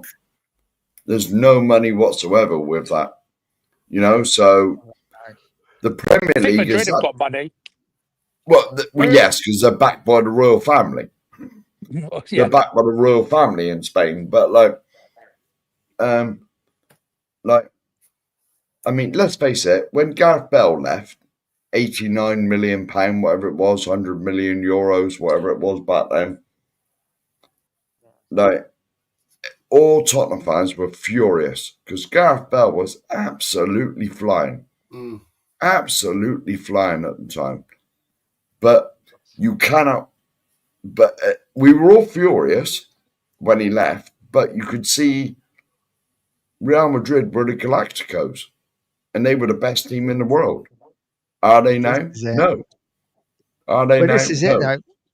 Sure, this is it. We are Tottenham Hotspur, and we love our club, and we think we are the best thing, and we are. In our minds, we're the best thing since sliced bread. Yeah, man. But we've got to be realistic. When the likes of Real Madrid, Barcelona, even Premier League sides, you know, probably not Arsenal, but Liverpool, seems like coming for our players, they're probably going to leave because we're not at that level yet. You know, if we can get to that level, which is hopefully we will with this.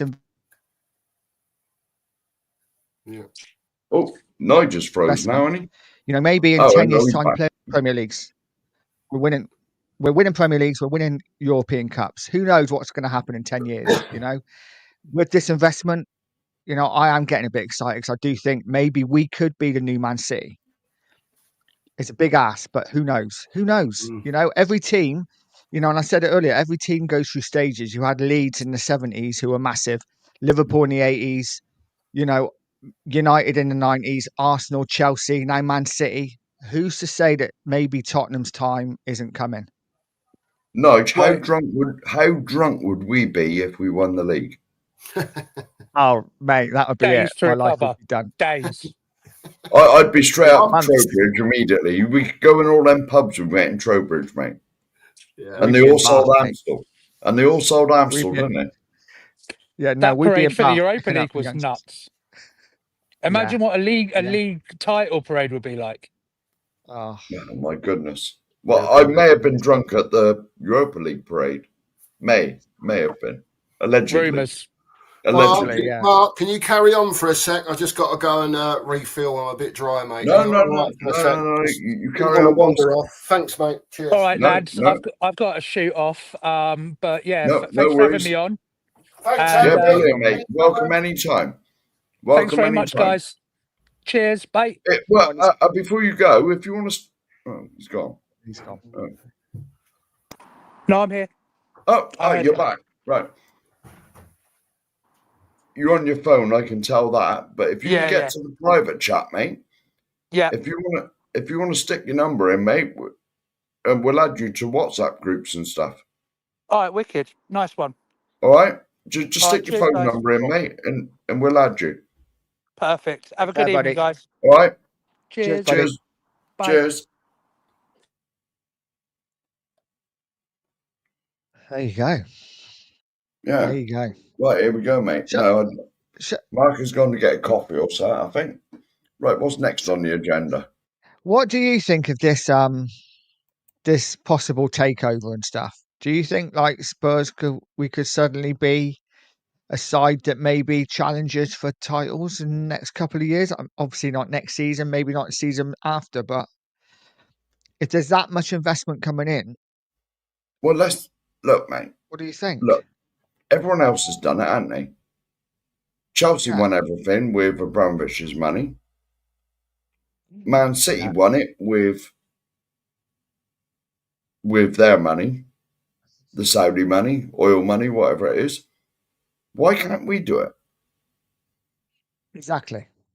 Can you imagine if I said to you just a minute ago, can you imagine how drunk we'd be on our day out if we I don't actually think won I'd the be league? sober.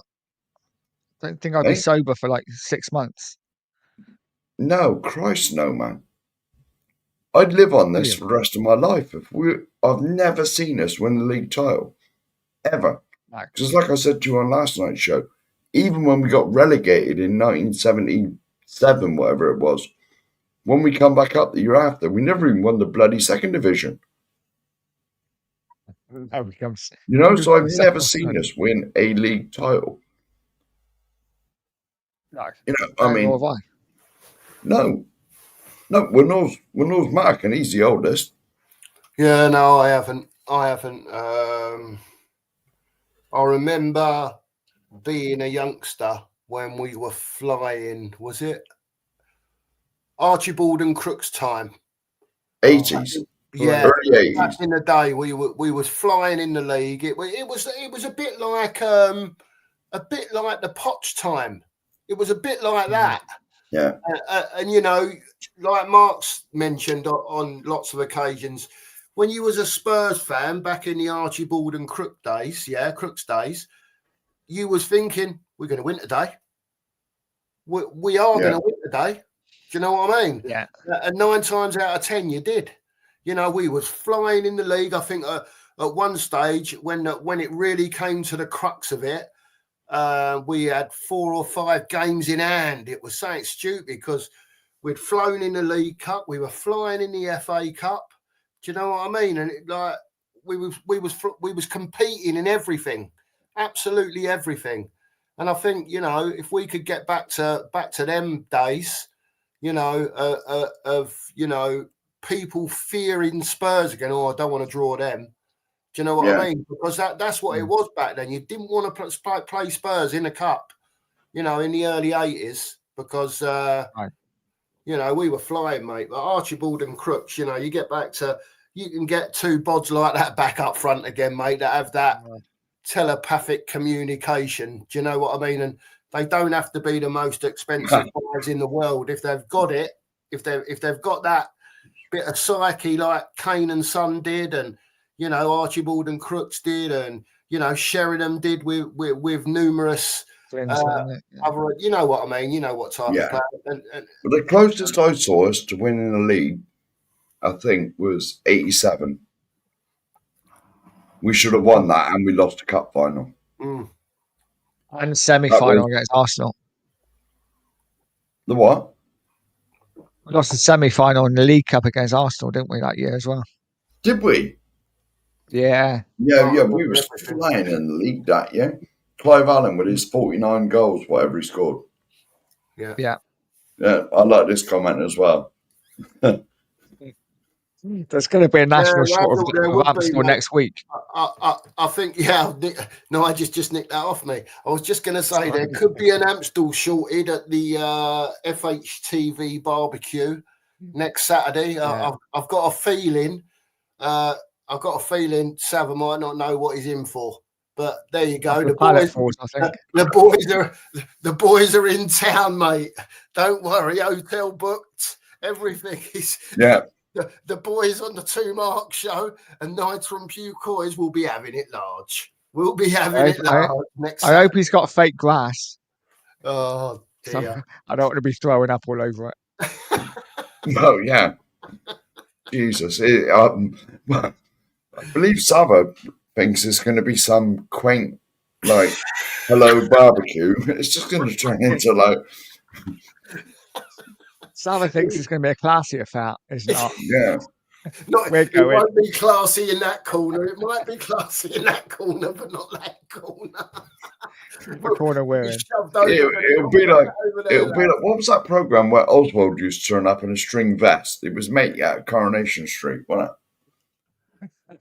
Yeah. Oh, You remember that show? That'll yeah. be us with the Oswald. The Oswald Like royal string family, vest yeah. in the other corner. I can't tell you, right? I'm so looking forward to it.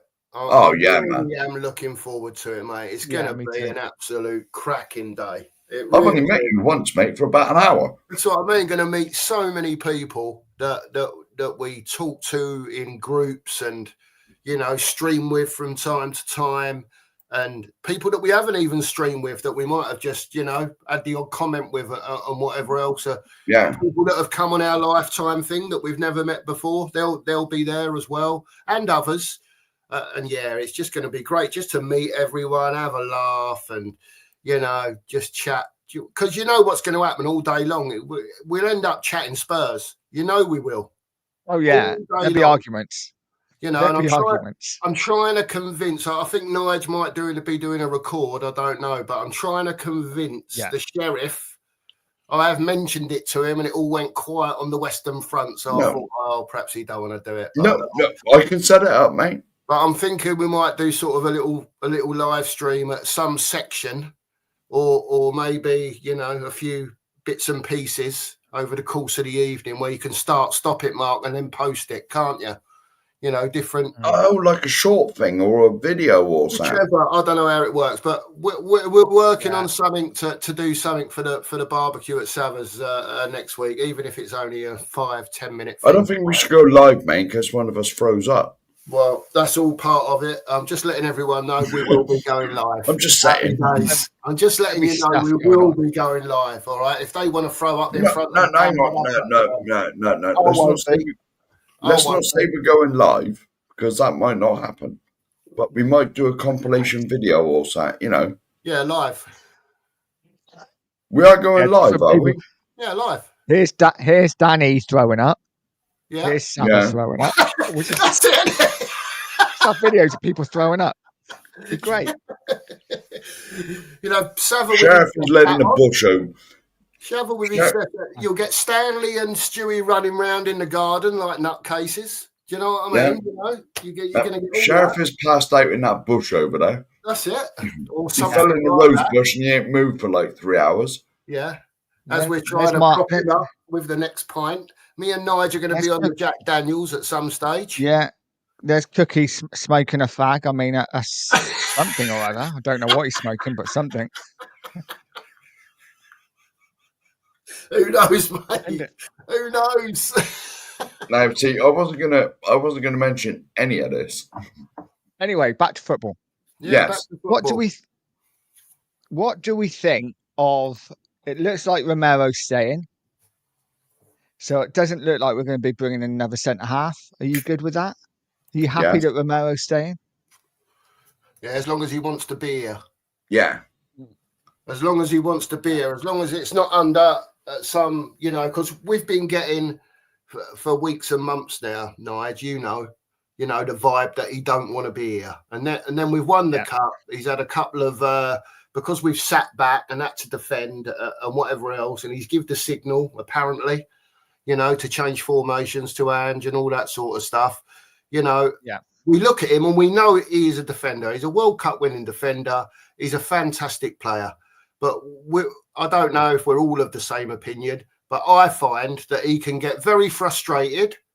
And then at times, because obviously the form was shite last year as well, whether you can use that as an excuse or not, I don't really think you can, because he's done it before with other managers. But he steps out and he leaves whoever he's playing with vulnerable.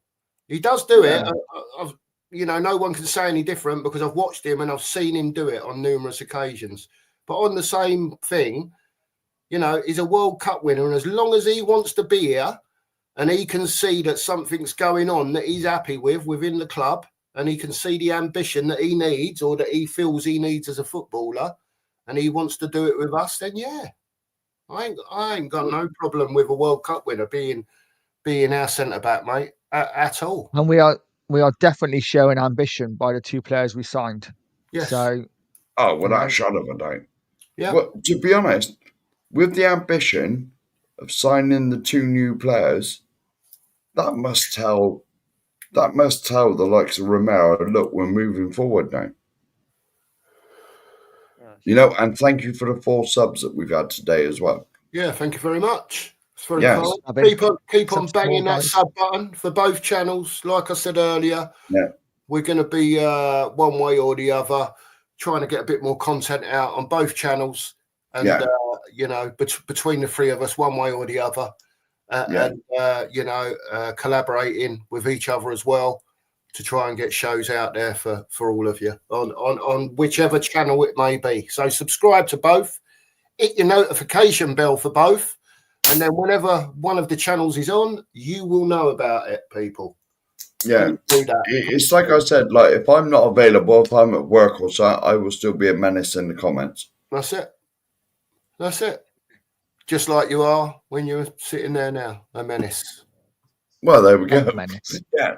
And so it's no different. You just want to hear my voice. You just want to hear my voice. You just. He's not a menace, really. I love him to death. He knows I'm only joking when I say shit. Of course I do, mate. He knows I'm only messing about. Oh, goodness gracious, man. Yeah, Jesus. You know what I mean? I can't wait till next Saturday, mate. I've only met you for how long was it, mate? Hour? 2 hours? Well, it was about 2 hours, maybe, and for a good hour and 59 minutes of that, I was rough as shit. All I wanted to do was go home, and it was a long. I thought you were going to die at one stage, man. Oh, mate, I was not. Yeah, but that's when you was like before you got like sorted out with your illnesses and whatever, wasn't it? Yeah. But it is what it is. A lot better. Made it all the way down to London, N17, and then you was like shafted when you got here. Oh, mate, yeah. And it was a long journey home, mate. Honestly, it was such a long journey home back to Manchester, and the missus picked me up. Yeah. Just got home, and I was rough for another 24 hours after that as well. I don't know what was going on, but yeah. But it is what it is. I'm a lot better now. So it's sorted now, mate. And so that's it. And so, because we was on about for ages before that, we'll be having it large at the thing. You turn up half dead. Well, gonna make up for it next Saturday. Don't worry about that. It's, is it a promise that we will be having it large? Oh, there's no doubt, right? We will not be having it large. Get rid of the H. We're having it large. I told you, mate. Because whenever I've done my shorts, I've done a few shorts on the channel, and you said to me, you got to say having it large, and it doesn't sound right when I say it. I said to Nige earlier, I don't know if I put it in, I can't remember what WhatsApp group, if it was Nige's or the WhatsApp group for the thing, but I definitely think we should have a podcast and have a series called Having It Large, the Having It Large podcast. The name will, everyone will remember the name. They'll remember the name. It's just a catchy name, isn't it? For a podcast. Yeah. It depends. So now we don't say that down this neck of the woods. What does having it large mean? Does that mean like having it large? So for argument's sake, we're doing a show. Yeah, having it large with your beer. So you're having it large with your beer. You're having it large with your vodka, your Jack Daniels, whatever your fancy is. Or it could be that we're having it large on a show because we're having a debate about something, you know, and there's different opinions and whatever. And it could be a bit like on Nigel's channel last night where Musings and the other chap, I can't remember, sorry, you might remind me who it was that was on there. They kept crossing over each other and they was having not a difference of opinion, but there was bits of the opinion that were different, if that makes sense. And they were having it large. They was having it large. There was a bit of talking it over them. Let them get on with it. They weren't shouting and swearing at each other. You know, as long as it don't get to the point where no one can understand anything of what anyone's saying. You know what I mean? That's I think that's part of the debate, and that's what people want to see a lot of the time when we're talking football. You know, different opinions. So it's just me. It's just just what I think. Set it up. Yeah. Set it up. Oh, Mark Army in the house, Mark. Next one down. Oh, hang on. Yeah. Yes. Part of the Mark Army. Mark Army. We'll have to set about the Nige Army as well. We'll have to get the Nige Army. I need to change my name to Mark. I just have to do it. I haven't seen too many Nigers in the chat though, mate. No, there wouldn't be. It's the worst name in the world. Well, to be honest, I'm not sure who started. It wasn't me, but I think it might have been Mark. I think it might have been this Mark. He put in Mark Army. No, it weren't me. It was no, Mark Taylor. Oh, Mark Taylor. It might have been. Yeah, it might have been. It was one of the Marks because there's a few of us knocking about, man. Yeah, started off the hashtag, wasn't it? Because all of the Tottenham YouTube channels, it was always like the Phil Army, wasn't it? That's like it. With Phil Coy's, Philly, yeah, Phil P. There was loads of them, wasn't there? There was loads of Phils. But then when you look through, see, because I don't watch as much YouTube as I used to, but there's quite a few Marks knocking about, mate. Yeah, we're not the only two, mate. No, definitely not, mate. We're not the only two. You know. No, I'm pretty sure it was this guy that set up the Mark Army thing. Yeah. Very possible. Anyway, just to let everyone know in the chat, because I know Mark's come in. He likes to have a chat now and again. I'll get Mark to put the link in the chat again. One more time. I can sort that immediately, mate. If anyone wants to come on, you're more than welcome to have your chat about Spurs and what's going on and anything you want to talk about Spurs related. You know, you're more than welcome to come on. There you go, mate. I think yes, it's in there. Just be dressed. That's all we're asking. Well, yeah. You know. Well, I'm not sure what Nigel's doing. He's turned his thing off. Yeah, I don't know. Probably gone for a tinkle or something. Is all right. Well, yeah, possibly. He's had one can. I've been out drinking with him, mate. He's had one can. That's enough for him to have and he's off. He's off to the toilet. One can. I thought I weed a lot, mate, but no. Well, you're all right because you haven't got the sugars in your Amstel, have you? Quite right too. So that works out all right for you, mate, doesn't it? And I did email them. Yeah.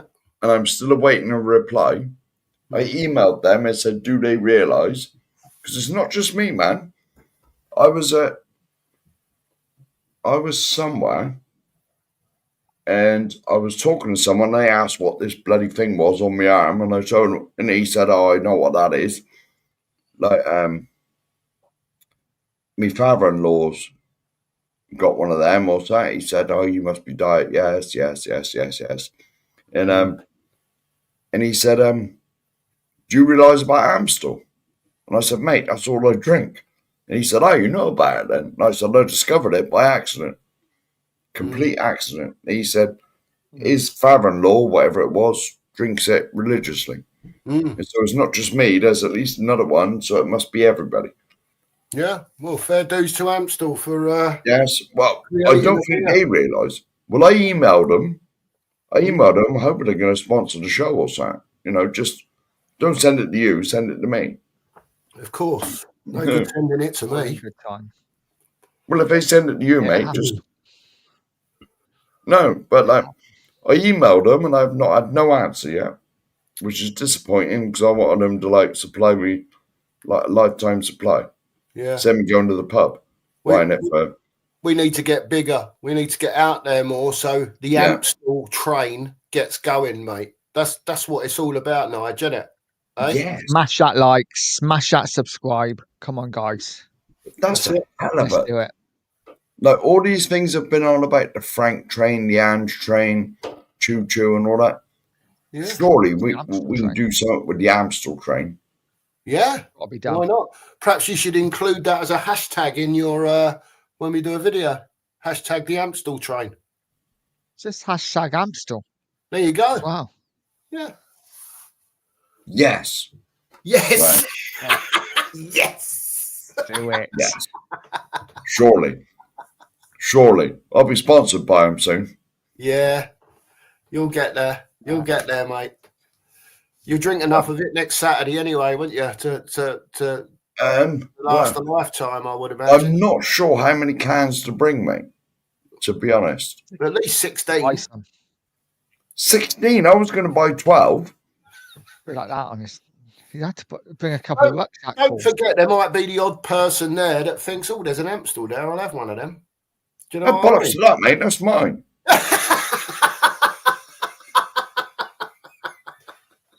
Oh, yeah. Come near my beer, they get growled at like a dog. That is definitely a get off my land shout, that, isn't it, Mark? If they go near your Amstel. But, you know, like when you go to take the bone off the dog and it growls at you? That'd be Stewie next week at your ankles, mate.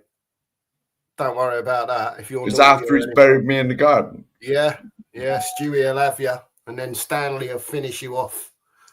That'll be it. I see a little video of him today. I didn't know if you see it or not.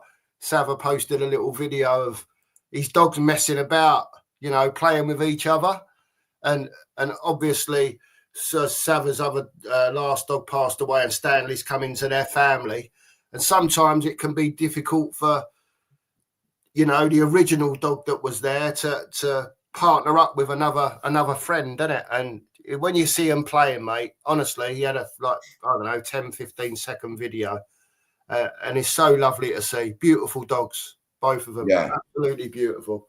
It's a credit to him. Lovely dogs. Oh, there's a link if anyone wants to come on. Jump on, guys. Let's talk Spurs. Yeah, anyone that wants to come on, please do. Please do it. If you know, there's no blocking stuff going on here. We're not monetized, so you stay where you like. As long as, you know, keep your language, you know, reasonable. I'm not, you know, keep your language reasonable and have some clothes on. Come on and talk about Spurs. It's as simple as that. Simple as that. If anyone wants to, you're more than welcome. Well, yeah, we don't mind the odd swear word, do we? But not that's it. You know, I don't mind the odd swear word. We're not, you know, but I don't want to go down the road of everyone effing and jeffing every 2 minutes. No, you know what I mean? That's not what it's about on here. Nige, I'll ask you quickly, just while I would wait and see if anyone else comes on. What are your thoughts about the investment coming into Tottenham? Have you seen any more about it over the last few days? Like any details, whether it's Saudi or American money? Have you seen anything come out about it at all? Not overly, no. It seems to be Saudi money. I think that's definitely, there was massive rumours that it was an oil company called Aramco that are worth about $23 billion. Yeah. Which I think is about £17 billion. But nothing substantial yet has come out. I do think it is going to be Saudi money. And I don't know about you guys, I haven't got a problem with it. I know so many fans are like, I want to do it organically. I want to win the league organically. I want to win the cup. We're never going to do that. To keep up, to catch up with the big boys, we have to take the oil money. I'm quite happy to take some oil money if we win a couple of leagues. Imagine Tottenham winning the Champions League and a Premier League.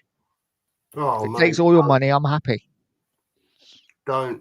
I just feel like I want us to be relevant again, Nigel. I feel like even though we've won the Europa, you know, I feel like I want us to be more relevant again, as in what we was talking about earlier. You know, just competing on the winning will come. The winning will come. I don't think anyone expects Tottenham to go, you know, bang, and all of a sudden we're winning leagues and Champions Leagues within a year or 2 years, but just a bit of progression and a bit of competing in our own domestic cups as well as, you know, having that mentality of going on the pitch every time. And even if it's that mentality, Nigel, of we're not losing, home or away, we're not losing. That's what Arsenal did in that year. We are not losing. End of. Let's face let's face it, right? The last probably 15, 20 years, as a Tottenham fan, all I've done is moan about Chelsea, is you know, is money from Abramovich, Man City, is oil money bought by a country. You know, I don't care now. If Spurs are that, who are the fans that are going to moan if Spurs win the title in the Champions League? It's going to be fans like West Ham. Let them moan. I don't care if West Ham fans say, "Oh, Spurs have won the league because of oil money." So what? So what? I'll Yeah. be honest I'm with at you, that point. Nige. I was exactly with you, especially Chelsea, because Chelsea, when I was a kid, were irrelevant. They were literally irrelevant. They were another club in London. You know, when I was a kid, Spurs were the biggest club in London. And they were. Yeah. We were the biggest club in London. We had the most history. We had the most FA Cups. You know, we had everything going for us. But like, and when Chelsea started winning it with like Roman's money, like I was jealous more than anything else. You know, I used to like I know quite a few Chelsea fans, but like, and I used to you know, we used to have our backwards and forwards with them, or taking a piss, you know. But like, I was jealous more than anything else, you know, because I thought, why can't that be us? You know, because you got to remember, Roman nearly brought us. Yeah. He nearly bought us. Yeah. Yeah. He was in the area flying about in his helicopter. There you go, mate. Allegedly. Allegedly. And he nearly bought us. By all accounts. Yeah. Big up, Alan. Big up, mate. Yeah, big up, buddy. mate. Yeah. It's right. That is right. It has got to be spent right as well. But then I look at it from the point of view, every deal is not going to be, you're never going to get everyone right. No. You know what I mean? There's always, don't get me wrong, Alan, I totally agree with you. It does have to be spent right. And the amount of money that gets wasted on players that are not ready to come into the first team, or they're not, you know, they're not at the required level. You know, that gap has to shorten so that when we are buying the players, they're more likely to succeed than not. You know. Can I say, can you remember when Chelsea bought Roman's mate, wasn't it? What was his name? Shevchenko. Yeah. He was like a 50 million pound back then was a lot of money. Yeah, it was. Yeah. What a striker. And they bought a 50 million pound statue. Yeah. He didn't do nothing in this country, but it was He didn't. Roman's mate, wasn't it? He was a top striker, though, for whatever reason, just didn't work for him at Chelsea. Yeah. So, and it does happen, doesn't it? It does happen, though. You know, it can happen that these players that are up of the upper echelon of their time, you know, a lot of times, you'll bring them into a team and it does work because they're just that good. Do you know what I mean? I believe you have a question, mate. There are some that are not, that don't, you know, shine when they come in. Would you rather win a cup and qualify for the Europa, or finish top 4 and get Champions League? Do you want the trophy or the financial benefit? I can answer that one straight away. I want the trophy. I'm exactly with you. I know exactly what you're going to say. I want the trophies, but you have to build to get there. So if that means for a couple of seasons, and this is what we talk about, the ambition and the mentality of the club for me, right? You can go down the road of being that team that wins a cup every so often, every 5 years, every 4 years, you might win a. If you want to progress as a team and grow as a football club, and in Daniel Levy's eyes, as a company, for me, on the field, you need to be progressing. Now, we won the Europa, and last year we were 17th. We were god-awful in the league. Everyone knows that, right? For me now, next season, they're in the Champions League. I don't think anyone expects Tottenham to win the Champions League next year. If we could get out of the group stage into the knockouts, I think we'd have been doing all right. For his first season in. You know, so next season, for argument's sake, if they did happen, I don't think we're a top 4 team at the moment. I think we need a bit more than what we've got to be going top 4, you know. But if we were that team and we didn't win a trophy and we did qualify for the Champions League the following season, I would then expect us to be pushing on, Razzle, you know, and gradually, because you know, you can look at a Man City, all the money came in and they started winning everything, right? They started domestically, gradually grew, got into the Champions League, and then were flying and were adding to their team all the time with top quality players, you know? So I think that's the progression you're going to see from Tottenham, not necessarily, you know, what Man City did, but we've bought 2. If we can get another 1 or 2 in this transfer window, then maybe another 1 or 2 in January, and so on and so on. If we can do that and build that model, what stops us becoming that club that wins things? It doesn't mean it happens this year or next year, you know, but we have to, for me, we have to hold on to something. And I think in the next sort of 2 or 3 years, as long as we keep building, we can get back to where we was competing. Absolutely. No, Absolutely. mate. Hang on a minute. What would you rather? Would you rather win the FA Cup next year? FA Cup. Trophies, obviously, yeah. That's what FA Cup because stands for. But you win the FA. What I'm trying to do is, Mark, I'm trying to play devil's advocate from both sides because I want to see both things. Okay. I want to see us win an FA Cup or a League Cup next season. I don't think we'll win the Champions League. I don't think we'll win the Premier League with what we've got. If we can win a cup, Razzle, brilliant. Absolutely brilliant. But at the same time, I want to see, not 17th, I want to see us in European places next season. I think no matter what, without adding to this team, with I've said it before, and the lads are probably bored of me saying it, system and tactics and structure and all that sort of stuff, coaching of players that wasn't happening. This team automatically, for me, becomes 17th to 7th. Yeah. We are 10 places better than what you've seen, over the last year. You know, so that's where I'd be aiming. I'd be aiming top 7, and people look at it and go, but that might only be Conference League. If it's Conference League, it's Conference League. It's still European football. We'll just win that as well. You know? So let's just crack on and see where we're going to. We've got the Champions League. Let's hope we win something this season, you know, a little League Cup or whatever. If we don't, we don't. But just see if you want progression. My opinion, the FA Cup is very special to me. Very special. We were the record holders in 91, and it's about bloody time we won it again. To think, if someone had told me in 91, right, that's it now, you're never going to win it, like till 2020, I would have thought they were taking the piss. We had 3 in 10 years, 81, 82, 91, and we were in the final in 87. So if someone had said, look, we haven't been in the final since 91.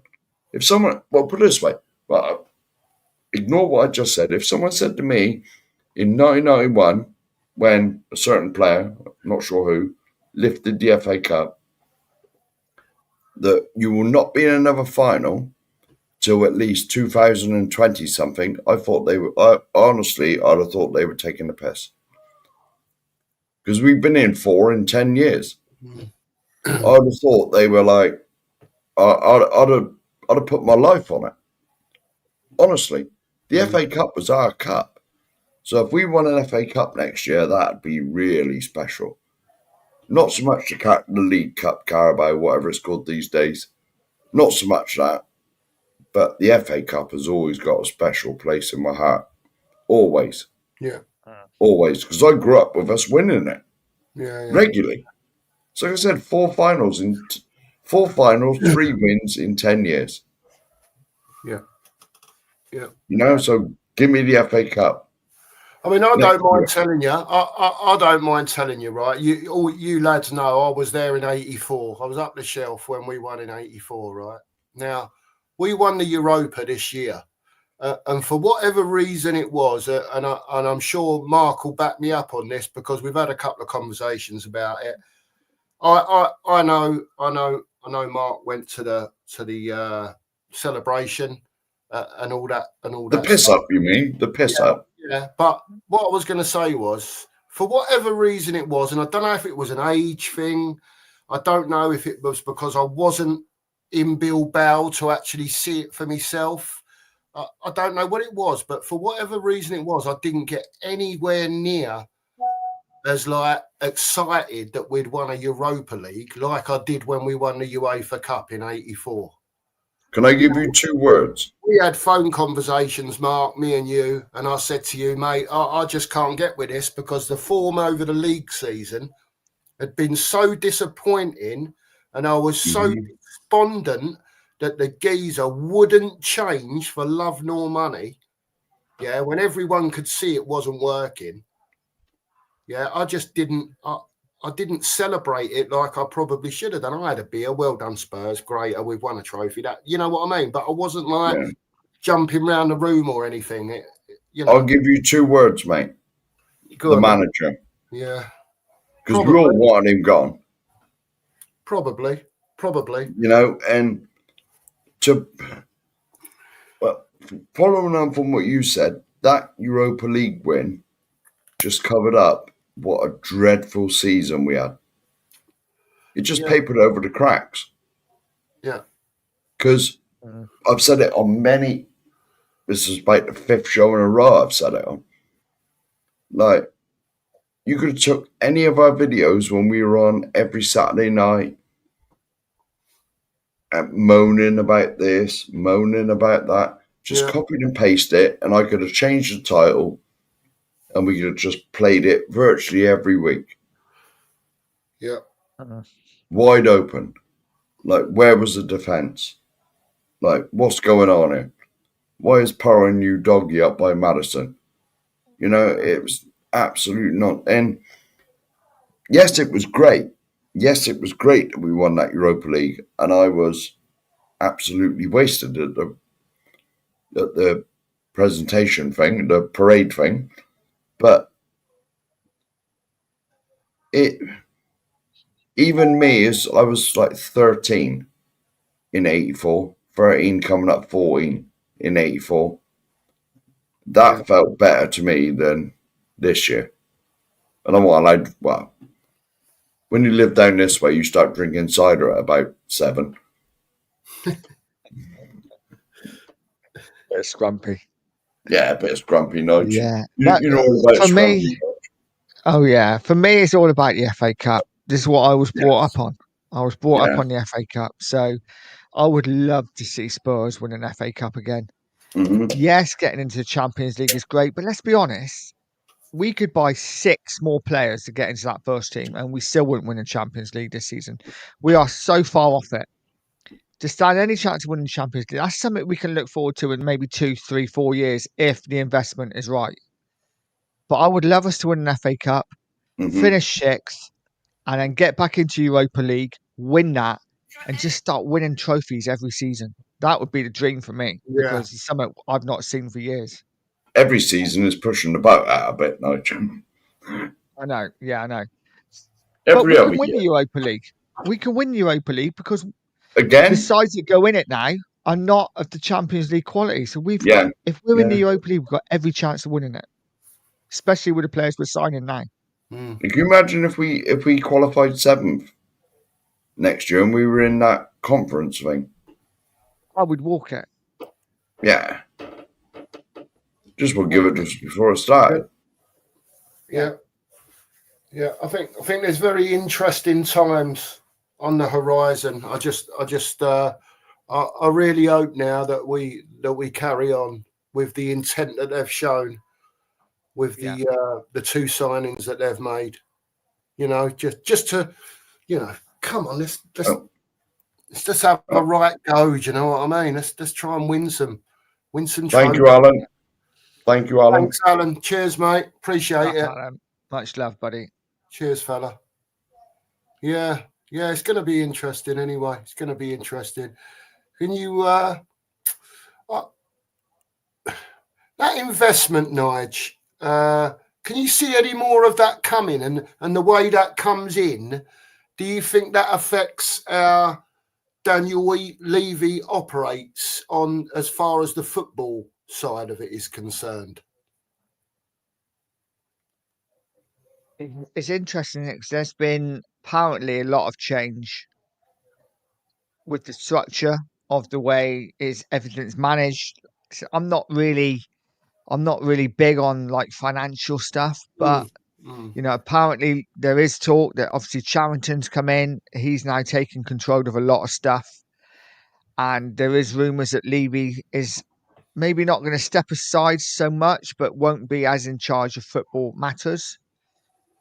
And with the investment coming in, there's no doubt the investment's coming in. We've already said, the way we're spending our money this week shows that investment is happening. There's so many rumours about like a stadium rights deal, which I think is really interesting because I was watching a bit of Sean Butler earlier, and obviously when he talks about finances, sometimes it goes over my head, but he's absolutely bang on for what he said earlier when he said that the first 4 or 5 years that Spurs have been in a new stadium, I think is how long we've been in it now? 5 years? Is it about 5, 6 years we've been in the new stadium? COVID delayed it. 2021 did we move in? Whichever it is, 4 or 5 years. Anyway, it's 4 or 5 years. No, we was in it before that. I thought it was like 19 games. They had the pre things, didn't they? Like the practice things. Yeah. And then COVID happened, so it is probably 5 years. Yeah. But he was very much like, we had the name out now, the Tottenham Hotspur Stadium, and obviously we're all over America because of the NFL game, the Madden NFL game, and different things. The Tottenham Hotspur Stadium worked because it was a spanking new, brand new, sparkly new stadium, the best in the world. Now suddenly, 4 or 5 years down the line, the Tottenham Hotspur is not so brand new. You know, Real Madrid have built a new stadium. Barcelona have improving theirs. Suddenly, they're going to be new spanky new stadiums. Everton have got a new one next year. Yeah, and exactly. And the Tottenham Hotspur Stadium suddenly isn't so new and sparkly. So now is a perfect opportunity to drop the Tottenham Hotspur Stadium and bring in an investor and have the Amoco Stadium or whatever it's called, or some other Saudi investment. The Amstel Stadium, the Amstel Bowl or whatever it's called. Oh, and because free Amstel, I'd go every home game. The free Amstel Stadium, just for Mark. Yeah, and I think now is a perfect opportunity to change the name, to get an investor in. Apparently, £300 million is what I'm hearing for investing in the stadium, and I just think it's the perfect opportunity. Can you remember a couple of years ago when we had that bloke, and I can't remember what his name is, but he was meant to be sorting out the naming rights. He had the easiest job in the world. He did absolutely nothing for like 2 years. Yeah. And he's gone now. When you look in hindsight, it's a really good idea because that Tottenham Hotspur Stadium has worked an absolute treat because we are all over the world now. Yeah, because even the latest NFL games, you can play a game at the Tottenham Hotspur Stadium. So that pushes the name out there. So many Americans are now Spurs fans. Yeah, we have a comment here. Is there a specific date that Morgan Gibbs-White situation will be decided? Well, we discussed this earlier, mid-FIFA player. There's a lot of people saying it's already done. Yeah, it is done. I think it's done. It is done. It's been announced. I'll just say it again so to make it clear. It's been announced even by the Nottingham Forest chairman that Morgan Gibbs-White will be a Spurs player. There's been no ifs and doubts about that. It just seems like the Nottingham Forest chairman is not happy how certain things have been done. So they're working on that, to sort out his problems. I think, as as the owner, maybe it's not been done how he wanted it to be done. So he's doing whatever investigation work he's got to do to find out about how certain things have been done. But as far as Spurs are concerned, I don't think it's a problem. It's going to be one of them, isn't it? Where we either have to pay the 60 million up front, there and then, bish bash bosh, or maybe we have to give them another 5 million just to keep them sweet. Yeah. Which I know Levy will probably not want to do, but it might have to happen. Well, let's hope it's nothing to do with him. Yeah. No. Yeah. Right. It's true. It's true. Yeah. I think he'll be all right though. Mid FIFA, I think it's pretty much confirmed that he's going to be a Tottenham player. Yeah. Barring a bit of wrangling, whatever. So yeah, it's a great signing. I think it's a fantastic signing. Morgan Gibbs-White. Personally, I think it'll be announced Monday. Maybe. I'm sure there's bits and pieces going on behind the scenes. I mean, I've seen tweets saying Spurs have received nothing from Nottingham Forest legal team and this, that, and the other, but nothing saying that he's going to attack Tottenham for what they've done. Do you know what I mean? In that way. But why I'm saying Monday, mate, can you see him announcing it tomorrow? When everyone's out in the garden enjoying the sun and having a barbecue, and you know what I mean? It's going to be like, and I bet it's a convenient time, like 7 o'clock when everyone's home from work. You know what I mean? Or most people are home from work. You know what I mean? Yeah. It's going to be one of them, innit? Because Tottenham are very clever. They put things out when they know they're going to get the maximum audience. Yeah. Which is, well, to be honest, it's like when we decided to do a show on a Saturday night. Yeah, it's true. You know what I mean? Because there's not a lot of people on Saturday night. Very rarely any of the bigger channels than us will do a show on a Saturday night. And so we sort of claim Saturday nights as our own. All right, there's loads you can watch on YouTube, but I don't see many Tottenham channels out on a Saturday night. And so we said, let's go on a Saturday night. All right, there's some in the afternoon when the football's on. Savard does one. We are Tottenham TV. They all do watch-alongs, don't they? Yeah. But we said, like, give it till 8, 9 o'clock at night on a Saturday. Everyone's finished their argument. Well, especially last season, they're moaning and groaning about what went on. Yeah. And we'll just go on afterwards. Yeah, it's true. True. And Tottenham are very clever at that. They will release things when they know they're going to get the maximum audience. Yeah. So as soon as it pops up on your phone or Twitter or, YouTube, Twitter, whatever thing it is, Facebook, Instagram, I don't know any of those. You'll have to help me know. TikTok. There's another one. Yeah, definitely TikTok. Well, whatever. Social media in general. Yeah. Well, whatever. Yeah, but they're very clever at releasing it at like key times when they know they're going to get the maximum, like, you know what I mean? The maximum audience. Yeah. Maximum exposure. Yeah. Well, yeah. Yeah. But to be honest, that's a business thing. Yeah. I don't blame them for that. I don't blame them at all for that. Because let's face it, we've done it with this channel and Nigel's channel. Yeah. We go on a Saturday night when nobody else is on. Yeah. Generally. Yeah. You always try to find a little spot, don't you? If you can find a little spot that you're comfortable with, it is what it is. But, sometimes it's just not like that, and you go on, don't you? And then all of a sudden there's 2 or 3 others on, and it is what it is, Mark, isn't it? You know what I mean? Yeah. It is what it is. Yeah, it is what it is. They'll watch, and that's it. At least on this sort of thing on YouTube, people have, if they've got like certain favourites that of theirs that come on, like not on our show. I'm talking about if they do a stream, at least on YouTube, you've got the thing where you can go on later on and watch a show that someone's done, or parts of a show, or highlights of it, or whatever part that you want to watch. So. That's not such a bad thing at the end of the day, because let's get this in there immediately. I have no idea how the clip shows and make highlights. No, I have no idea about that. No, So no. I know Nigel normally clips bits of the show and puts out his shorts, but I have no idea how to do any of that. Yeah. No, I don't know how to do that stuff. No, I'm Here just we go. saying, people have got the option to watch it back later, though, haven't they? Well, If yeah, they've of got course a they have. favourite, you know, and they're watching their show, you know, there's always an option to watch it Right, back. I'm going to bring the next comment up now. This is interesting. Yeah. Was it a short list or the biggest? Yes. Yes. Immediately. Absolutely. Yes. Bring him in yesterday. Without a doubt.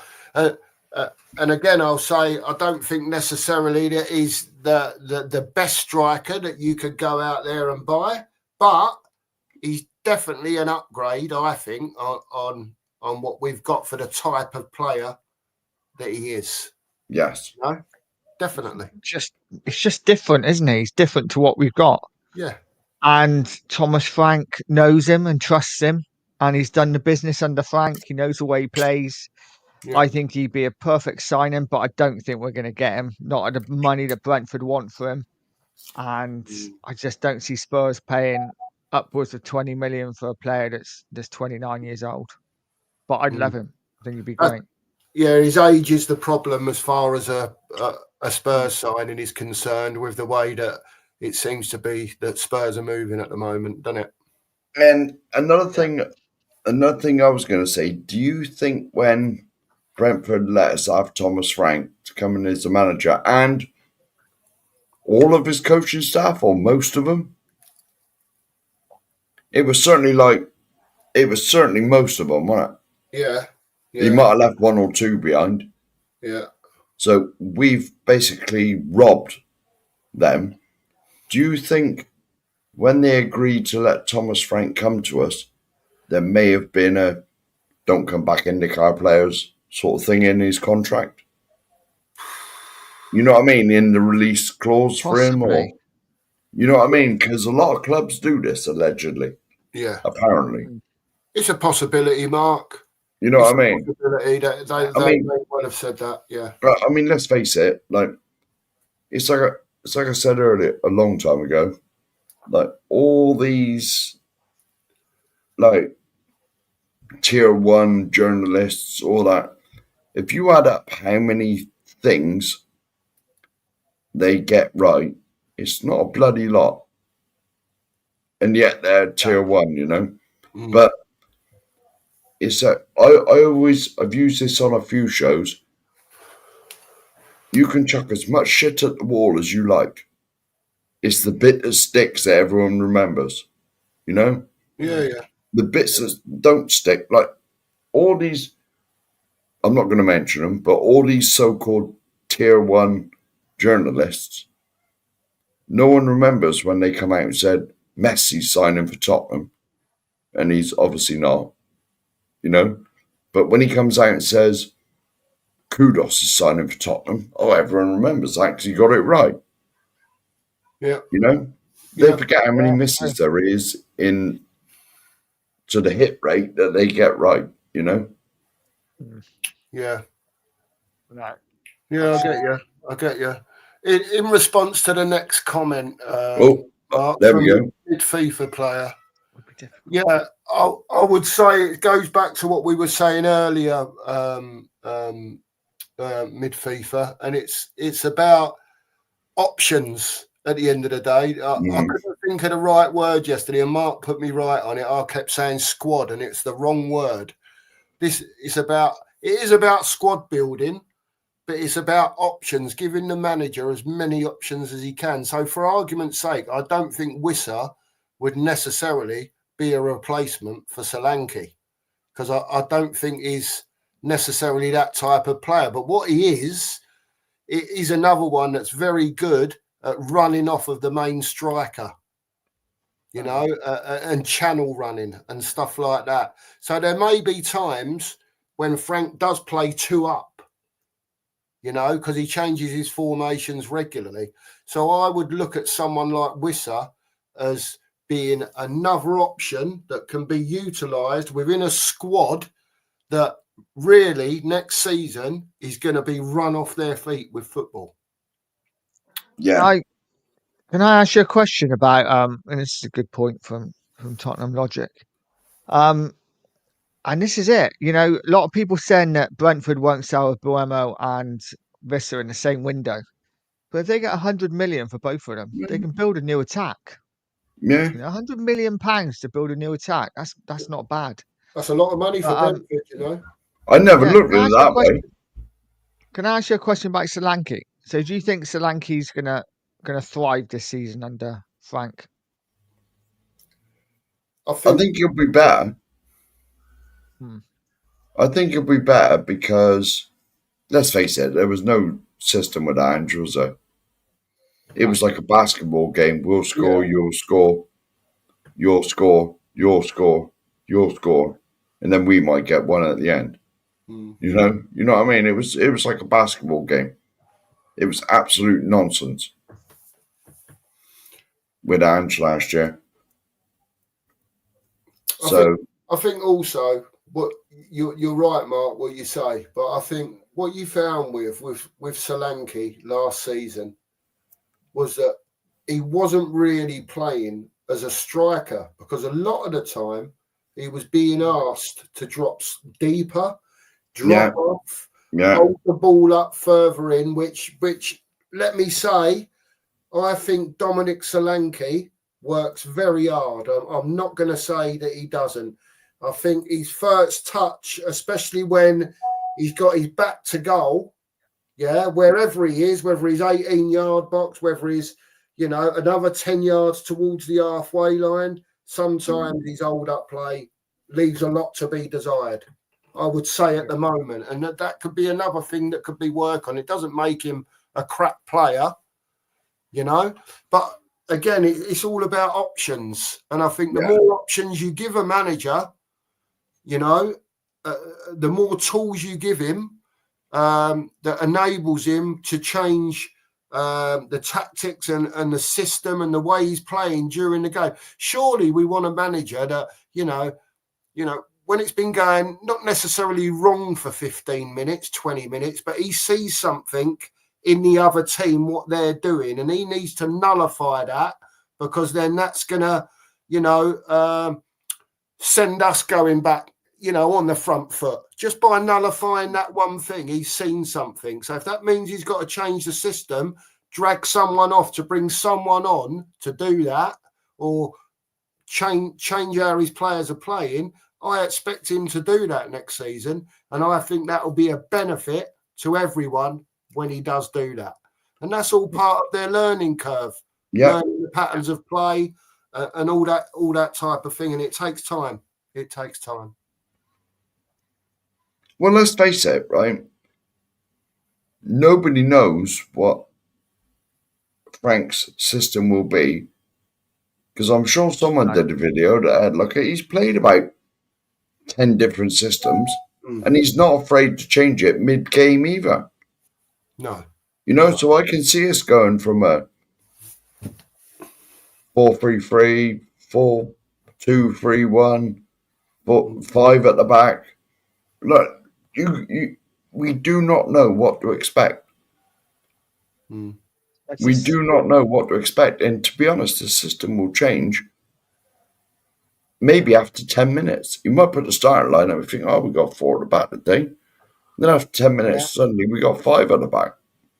You know what I mean? Like, I don't know, whoever's playing, someone might drop in to make a 5. I think Mark was absolutely bang on a minute ago when he said about Solanke dropping deep. And what you also had was when Solanke dropped deep, you had Maddison dropping even deeper. You had Maddison always picking the ball up from the defence, and then Solanke almost playing in Maddison's role. And then we had nobody up front. I think what you're going to see this season is Maddison in and around that penalty area, Solanke in the 8-yard, like around the penalty spot, to take the chance, because Frank is renowned for crossing balls in the box. I am going to put it out there now, and I might well be in the mud, but I think Solanke gets 20 goals, 20 Premier League goals this season. I will clip this I'm up not saying he's later, the man. best. Just think he does. Yeah. Listen, there's nothing to say. Nudge. Can you tell me how to clip things, and I'll clip that? Yeah, that's all Make right. that. We'll work it out, Mark. There's nothing to say because the style of football is going to change. Let's do a reverse. I'll just put a reverse swing on it a little bit. The older fans that are in the room will remember Roberto Soldado. He came from Spain, right? He was gonna fly at Tottenham, absolutely fly. Brilliant striker. Right, what a striker in Spain. He couldn't hit a barn door from 3 foot at Spurs. Is that the one that come in and he always played in a tour in Spain? He come in and he was playing on his own up there. Yeah.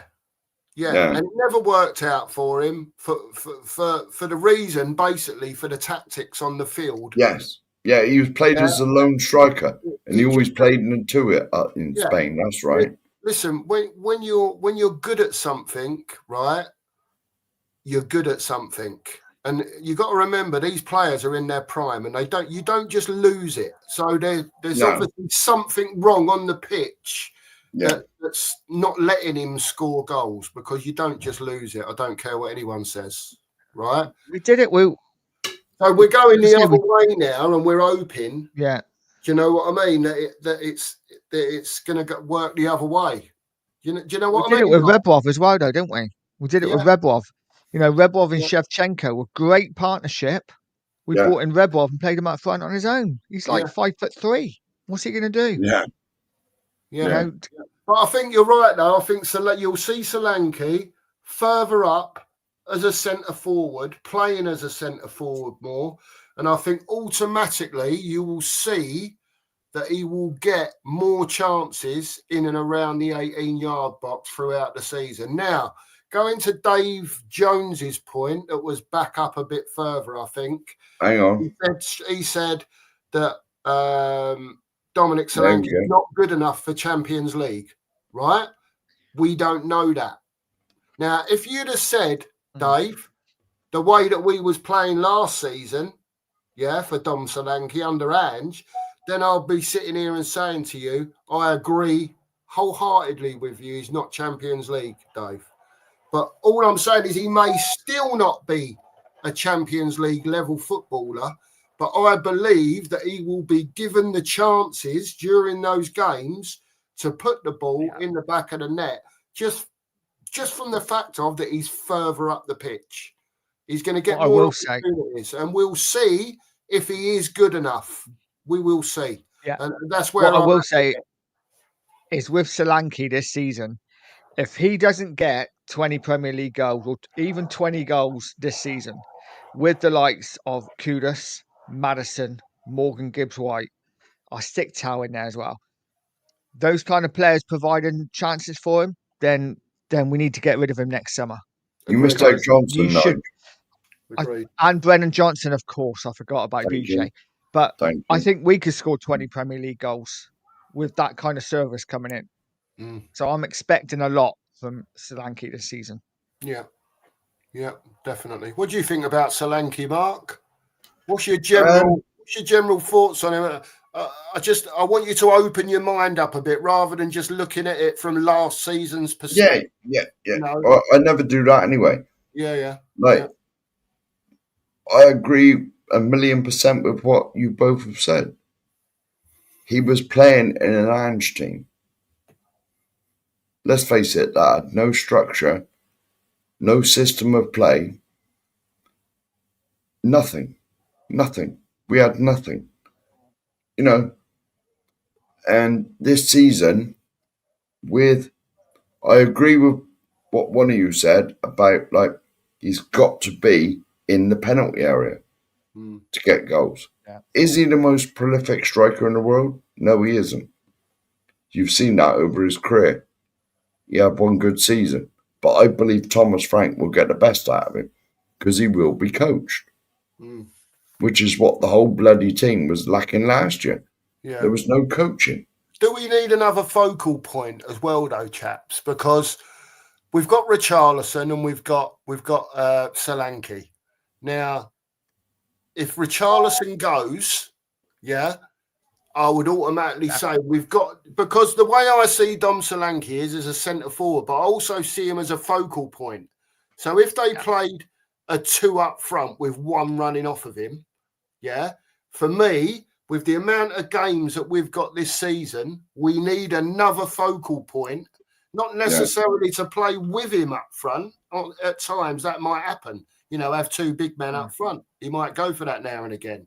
But, there's a lot of games, and I don't expect Dominic Solanke is going to be available for 60-65 games next season.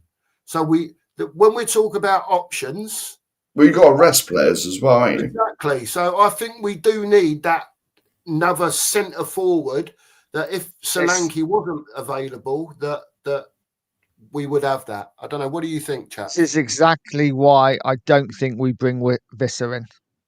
Because I think this is more of a Brennan Johnson type of striker. I think Brennan Johnson will play more as a striker this season. This is why I don't think we bring Visser in. I think we need another focal point. I think Richarlison goes, hopefully, touch wood. Mm-hmm. And I think we bring another striker in who is good in the air, can hold the ball up. Someone like Vlahovic would be amazing. I'm not saying we'd get him because we probably wouldn't pay his wages. But someone who is that kind of player, Callum Wilson even. I hate to say it, but, that kind of player. Yeah, someone who puts herself about a bit, makes herself known. Yeah. We know Callum Wilson has had injuries and he is a bit of an injury type player. But if you're using him in a sort of rotational system or when your main man's out, the chances are more than likely that he would then be available, wouldn't it? Because he's not playing that regularly or whatever. This is interesting as well from Eugene. Yeah. Eugene, come on. Come on, Eugene, and talk to us. Mark, I put the link in the chat again. Give us a bit more information, Eugene, because we know you're on the sites looking all the time. Hello, George. How are you, George? Hope you're well, mate. Hang on a minute, I've got a bloody copy of the link. You ain't got to click on it for me to say hello to someone, mate. You don't. Oh, all right. You don't matter. You know what I mean? It's not. We're not prime time TV. We're not ITV yet, mate, or Sky Sports News. We'll never get on there, mate. I don't want to be on there. They won't have me on there. Yeah. Anyway, yeah. Come on, Eugene. Mark will stick the link back in when he's got a second in a minute. I'm doing it now, mate. Okie dokie. I think. Yeah. Hang on. Yeah, I think as well. What Nige was saying about Johnson, I think he's right because we were saying on his Nige show yesterday.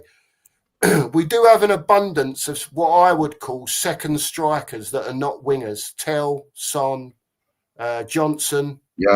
Yeah, they can all play. He's here already. Yeah. He's here. Mess about, Eugene. Straight away. No messing about. Big up, Eugene. How are you, mate? You okay? The back line was put out and he come in immediately. Yeah, hey, tell us what you know. Tell us what you know, Eugene. Nice to see you. I know nothing. Mate. All I know is nothing. My toddler's asleep. Goodbye then. Good night. My toddler's asleep, so I have 20 minutes of peace. So, but no, I'm just kind of saying what I've heard from others. I think I've heard that Bissouma was offered a contract potentially from Fenerbahce, or at least Turkey was interested. But he says he wants to stay in the Prem. He doesn't want to leave. And I think a lot of players like Wehi and was it Konza, I think they saw what others were doing where they ran down their contract and got a big sign-on fee. And Bissouma, I believe, has 1 year left and Ricci 2 years left.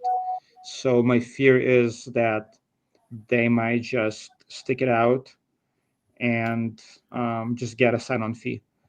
The only hope is that with the World Cup coming up, we can tell him, hey, look, if you don't leave, you're not going to play. The question is whether Frank will play hardball or not. But this might be an issue for us, especially if we're now want to go for number 6. We need some players out. And if Bissouma doesn't want to go, and if Ricci doesn't want to go, and if Son wants to stay, our options are limited. So let's see what happens.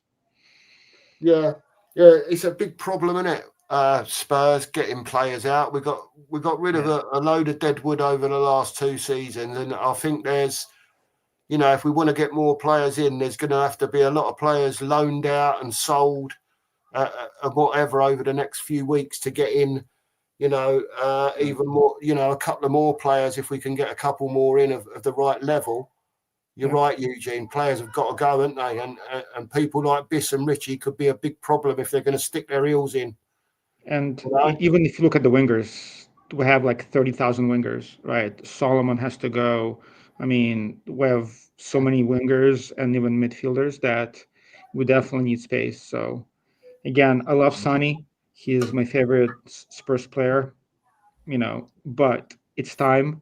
I'm really hoping that after the Asia tour, he's gonna go. Because otherwise, I feel like we might have some squad issues for sure.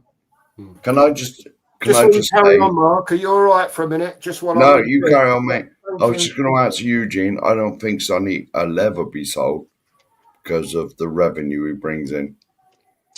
The shirt sales. I actually disagree. I actually think Shirt Sonny will be sales gone alone. this summer. I think. Do you No, know what I think? Sonny plays this Asian tour. I think he comes back. I think he plays the opening game against Burnley or plays some part. I think he says goodbye to the fans, and I think he's gone by the end of the window.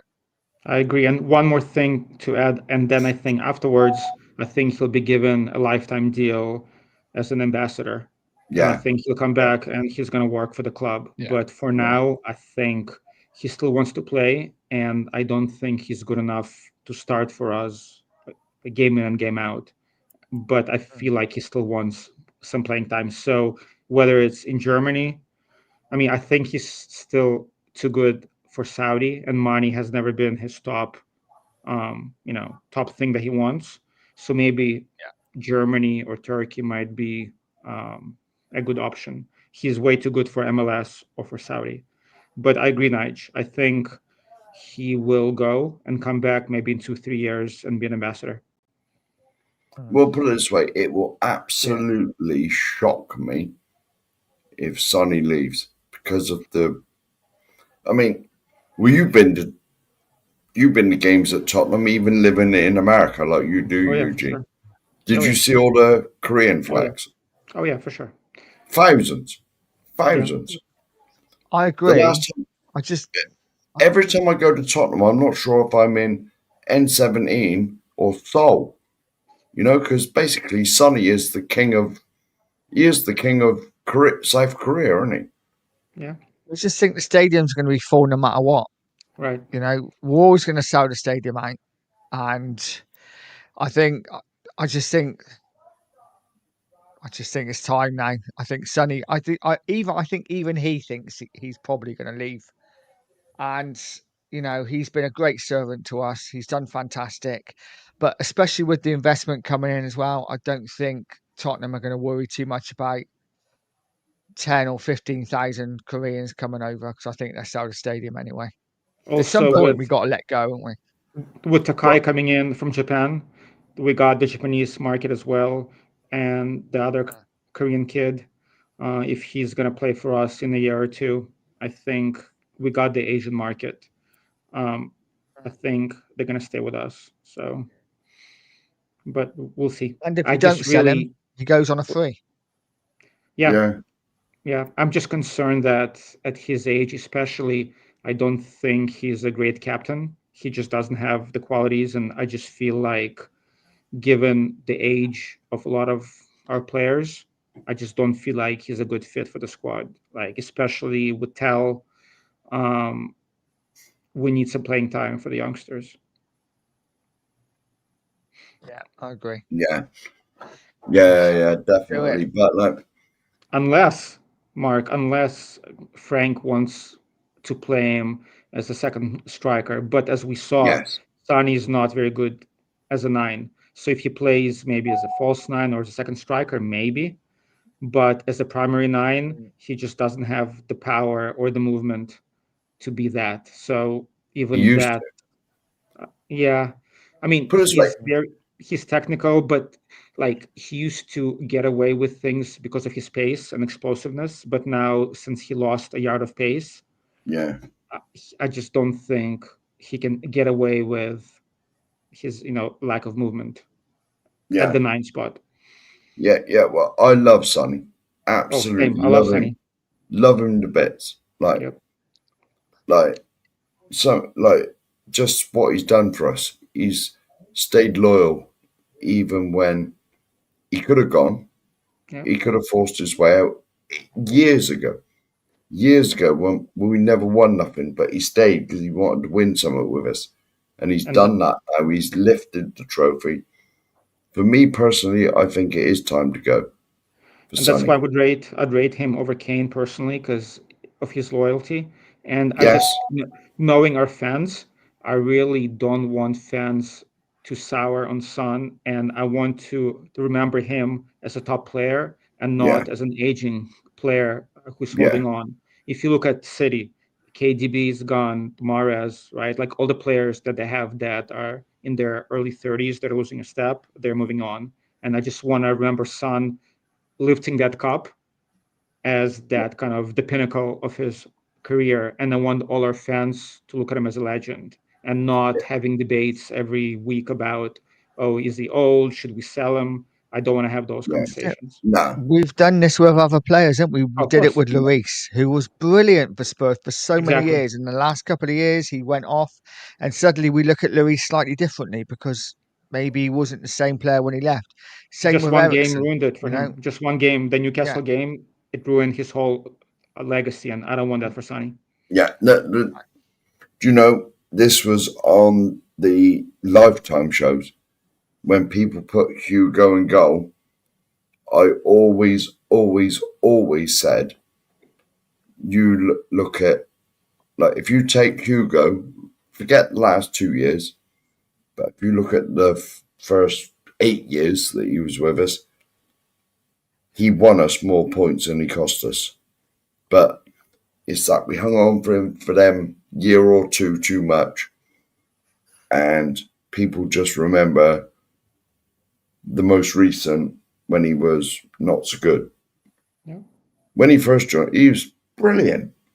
Won us more points than he cost us easily. But you can't say that with the last 2 years. So I think that's going to be the same with Son. You know, not that he's not he's going to cost us any points, but people will say, "Oh, look, he's finished. You know, we should have got rid of him." You know, and you want him to go down as a Tottenham legend. Now he's won that cup. I'd sooner he got sold now before it ruins his legacy. Definitely. You know. Yeah, and he's I'm not still sure good where enough this Mark year. from. He's still good enough to go and play maybe in Germany for one more year. Yeah. Because in a year or two, he's not going to be good enough anymore. So I think maybe if it's Byron to get reunited with Kane or maybe Dortmund, but I think that might be a good move for him. Yeah. Yeah, agreed. Oh, is that Mark I heard? Here he is, I think. Yes, you're back, mate. I'm back. How is it? Another cup of coffee? Another coffee, mate. Yeah. Tablet time soon. Oh, is it? Yes, yeah. Try and take them at 12 lunchtime and 12 at night before I go to bed. Normally when I go to bed, you know what I mean? So I just try and stick to that. Is that a hint, mate, you want to wrap up? You what, mate? Is that a hint you want to wrap up? No, I'm doing good, mate. Crack on. People got shit to talk about. Crack on with it, mate. Probably do the same tomorrow. You know what I mean? It is what it is. Yeah, he's on it. So, guys, who do you think's captain next season for Spurs? I'm sorry, what's that?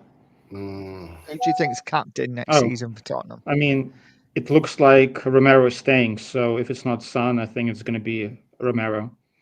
I don't see any other. I mean, personally, for me, I would make Poirot captain because I just think Poirot has the intangibles, but he hasn't been on the squad long enough. I think it's going to be Romero just because we're going to want to keep him if possible. So he's an obvious choice. And then if not for him, it could be Vicario or maybe Poirot, but I think Romero. Yeah, I think what we might do is next week to change it up a bit, chaps. I just had a bit of an idea, actually. Perhaps we'll do a little sequence on like who stays, who leaves on loan, You know what I mean? That sort of stuff. You know, do the defence, do the midfield, do the strikers, sort of thing, and see where it leaves us. People's opinions leaves us landing with who they think should go and stay, and who they'd like to come in, and that sort of stuff, maybe. Well, that's great, Matt, because that's on Nigel's channel, so he can sort that out. Oh, well, there you go. Happy days. Thanks, mate. Happy days. Right, Just a it thought. won't be next week. We'll be at Savers. Well, yeah, there is that. Yeah. It is interesting though when you think about it, and we've got a bloated squad, so there is a lot of players that either need to leave that the club deem that are not required anymore, or players going out on loan. I think there's going to be a lot of that going on, especially with youngsters. I don't know. What do you think, chaps? Yeah. I agree. I mean, with youngsters, it will be interesting. It will be interesting to see if Mikey Moore is going to stay or go out on loan. I'd rather him go out on loan, maybe to a bottom Prem side or a top championship side. It's going to be good for him. Vuskovic is not ready yet. Phillips, who knows? I'm just concerned that if we're not able to get rid of Bissouma and Richarlison, we might just send them out on loan for a year. I think that's what might happen. Yeah, to be able to get the players in that you want to get in. Yeah, exactly. Yeah, exactly. I see your point. Eugene, I'll ask you a quick question. We spoke about this earlier. 40 million for Archie Gray. He's here now. We know Thomas Frank wanted him at Brentford. Do you see him as a first team squad player this season, or would you let him go on loan as well? I'd keep him. I don't think he's a starter yet, because if you look like at football just around the world, you don't see any 18-year-olds, maybe other than Wharton, and he's I think is older. To be a CDM, you need to be a man, right? You need to be 22, 23. So I think Gray definitely has potential, but I think they'll keep him in the squad because honestly, I think it might be in his contract. One of the reasons why he signed with us is for him to get a squad spot and not to be loaned out. Again, I'm just guessing. I think, and especially with the homegrown quota, I think he'll stay, but he's not going to start. Alan's answered the question. Alan's come up with something here. Yeah, Alan's answered the question. There you go. So that he's going to be here next year anyway. We had even though Alan's answered that, we was talking about earlier, Eugene, about the fact of you've bought a player for 40 million quid or 35 million quid, whatever it is, right? You've bought him in as a bright youngster, and wouldn't it seem like loaning out a 35 million pound player, again, even though Alan's answered the question, it would seem not very good on Spurs' behalf, would it? That would be happening, So he is going to be here, and again, he's another one. We spoke about other players under a different manager, different system, different tactics. It might work out for him. He might ask him to do something totally different that wasn't asked of him under Ange, and hopefully we'll get to see a midfielder as well. What is his best position now? This is the thing, we don't even know. I'm not even sure Gray knows his best position. Well, I think his family, again, I'm just going by what I heard from, I think, Johnny or from others. His family sees him as a 6. He sees himself as a 6, maybe an 8. But based on what we've seen from him last season, even playing center back, right back, he didn't really look out of place. Obviously, he made mistakes and he's young, but when he played, he did a pretty decent job out of position. So I just want to see Frank play him at the 6. But I think he has enough about him to contribute, especially since we're going to be competing on 4 fronts. There's going to be more than enough, games for him to play. I just do not want to see him as a center back. I think Frank will improve him. Definitely. That's what he does.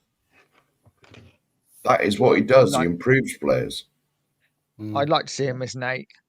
I don't think he's defensively sound enough. And I'm not sure he's quite at the sixth level that we'd want, but I would like to see him as an eight. 'Cause I do think he's the type of player who's good on the ball, Yeah. who actually going forward maybe could be something different, but I just don't see him getting a lot of game time. It will be like someone said in chat, League Cup games. Because he's not going to play Champions League. Whereas if it's last season, he might have played Europa League games. He's Yeah. not going to play Champions League football. So I can No. only see him playing in the League Cup. And if we go out of that early, I just don't see where his game time's coming But from. let me ask you a question, boys. If you look at what Archie Gray has shown in the midfield versus Sar, for example, like Sar, to me, he has a great engine, right? He's a good box-to-box midfielder. However, technically, Archie Gray, I feel like, is more technical. And I don't feel like Sar has improved in the last, 2-3 years, technically. So if we look at both of them, I feel like Gray has a higher upside, just look based on age and based on what he can do. So my question is, if Gibbs-White is coming in, which looks like he will, and if we sign a 6, then if Bentancur stays, and assuming Bissouma goes, where does Sar fit in, right? And if Gray stays, what do we do with Sar? And would you guys pick Sar over Gray or Gray over Sar long term on the team, if you had a choice? I'd have Sar, personally. You like Sar? I do like Sar. Even though he just runs about. Well, it's hard to judge a player on the last 2 seasons under Ange. I'm very sorry I keep saying it, but it's very hard to judge any player on the last 2 seasons under the shambolic nonsense that was going on. I might disagree with you, Mark, a bit. And I'm not tactically, I agree, right? But I feel like even when tactics are off and right, if the coaching is bad, a player still shows you some glimpses of what he can do, right? Regardless of tactics. And again, Sar, great engine, he has a good shot, I like what he's all about. Just technically, he's just not good enough to play the 8 That is for the us. that is the only thing missing from Sar's game, though, isn't it? Yeah. Because Which is the biggest thing for me, at least. he is energy. He's pure energy. He gets about the pitch. His interceptions are probably the best in the midfield. We tend to forget he was the one who intercepted the ball in the Europa League final. He was also the one that crossed the ball in the Europa League final. Right. He gets everywhere. I don't think he's quite at the standard we need, but I think he's a good squad player. I've just not seen enough from Gray. I need to see more from Gray. I think he's a talented young player, but this is my concern, just whether he's going to get enough game time. I don't think Sar gets a lot of game time next season either. I was wondering, why can Sar be turned into a 6? Because I wondered that for a couple of years now. Like, why not? Because he might suit. Awful. What's that? His passing, for me, is why he wouldn't make a good number 6, because he can win the ball, great interception, but he can't pass the ball.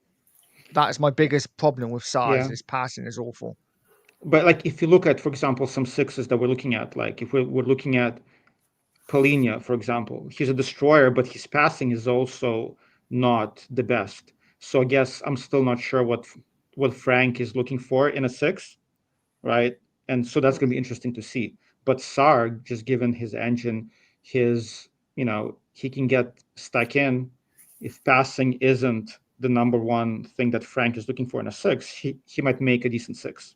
But as you said, if we want a 6 to start our attacks, something what Rodri does, then he's definitely not it. But he's not a 6. He's not really an 8 either.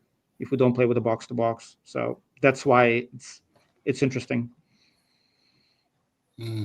Problem we've got so many young players who have the capability of being really good players, but we seem to be arguing about who's going to play in what position. We haven't even mentioned Bergvall. Where's he going to play next season? Well, he was our best midfielder last season. He needs to play or start or play a lot of games. The thing is with all these youngsters we've signed, we don't know how good they are because they're still developing. Well, let me tell you now, I don't care what anyone says, right? In the right system and with age, with his age, as he gets older, Bergvall will be a player. Oh, You can see it doubt. a mile away. You can see it a mile away. He's got the touch.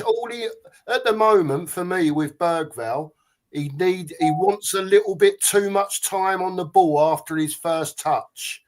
He's not. He looks like he's not aware of where he wants to pass it when he receives it. He has to have a look up. You know what I mean? You know, some players, they've already had a look. They know where they're passing it. And that's what I've noticed in his game. But that will come with experience. He's only young.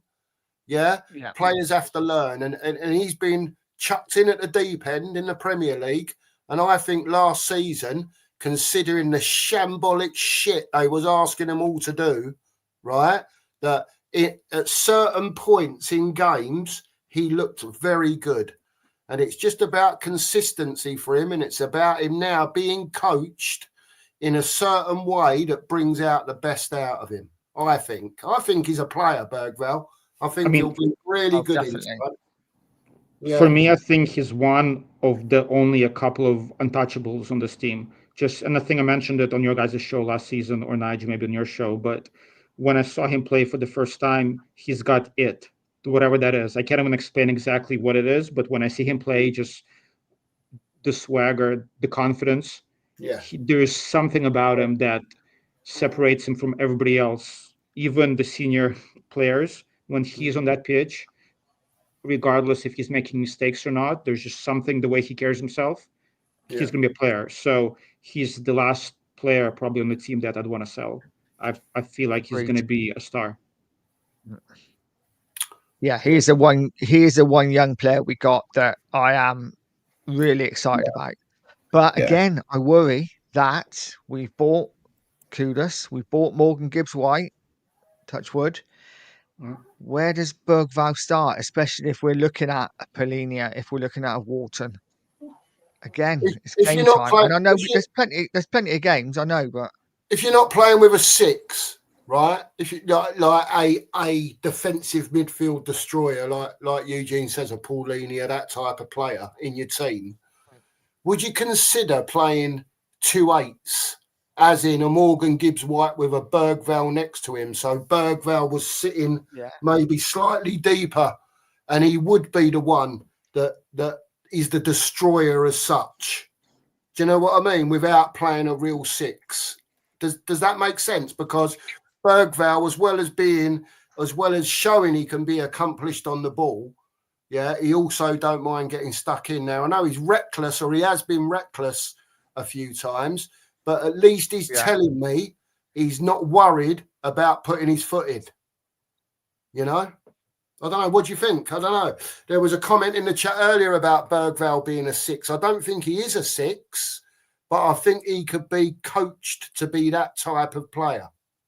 He's young enough, and he's got enough intelligence as well. He's not stupid by any stretch of the imagination. Yeah. Now, can I just apologise? No, I just want to... With this new StreamYard layout, someone popped up in the background just a minute ago. I ain't got a clue who it was, because the new StreamYard layout... It was a analyst. It was analyst, yeah. I couldn't bring him on, man, because I couldn't... Because this new bloody StreamYard layout wouldn't let me. I couldn't... How'd you get rid of this nonsense at the bottom, Nige? I don't think you can, mate. Well... I don't think you can. It's just keeping an eye on who comes in. I'll click him in. I'll click him in. Go on, then. Yes, there he is. Yes, lads. Mark, Eugene, Nige. Big up, chat. How's everyone? Good show. Good, mate. I know you're popping on for about 10-15 minutes. Well, we're done now anyway. I'm going to bed. Finished. How's everyone? Everyone good?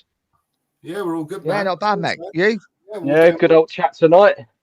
Yeah, we're trying, mate. We're trying. Well, to be honest, man, these shows are 2 hours, man. We've been going 3 hours 15 nearly. Yeah, we was going for the 4-hour special tonight, Mark. Going all night. I'm going to bed.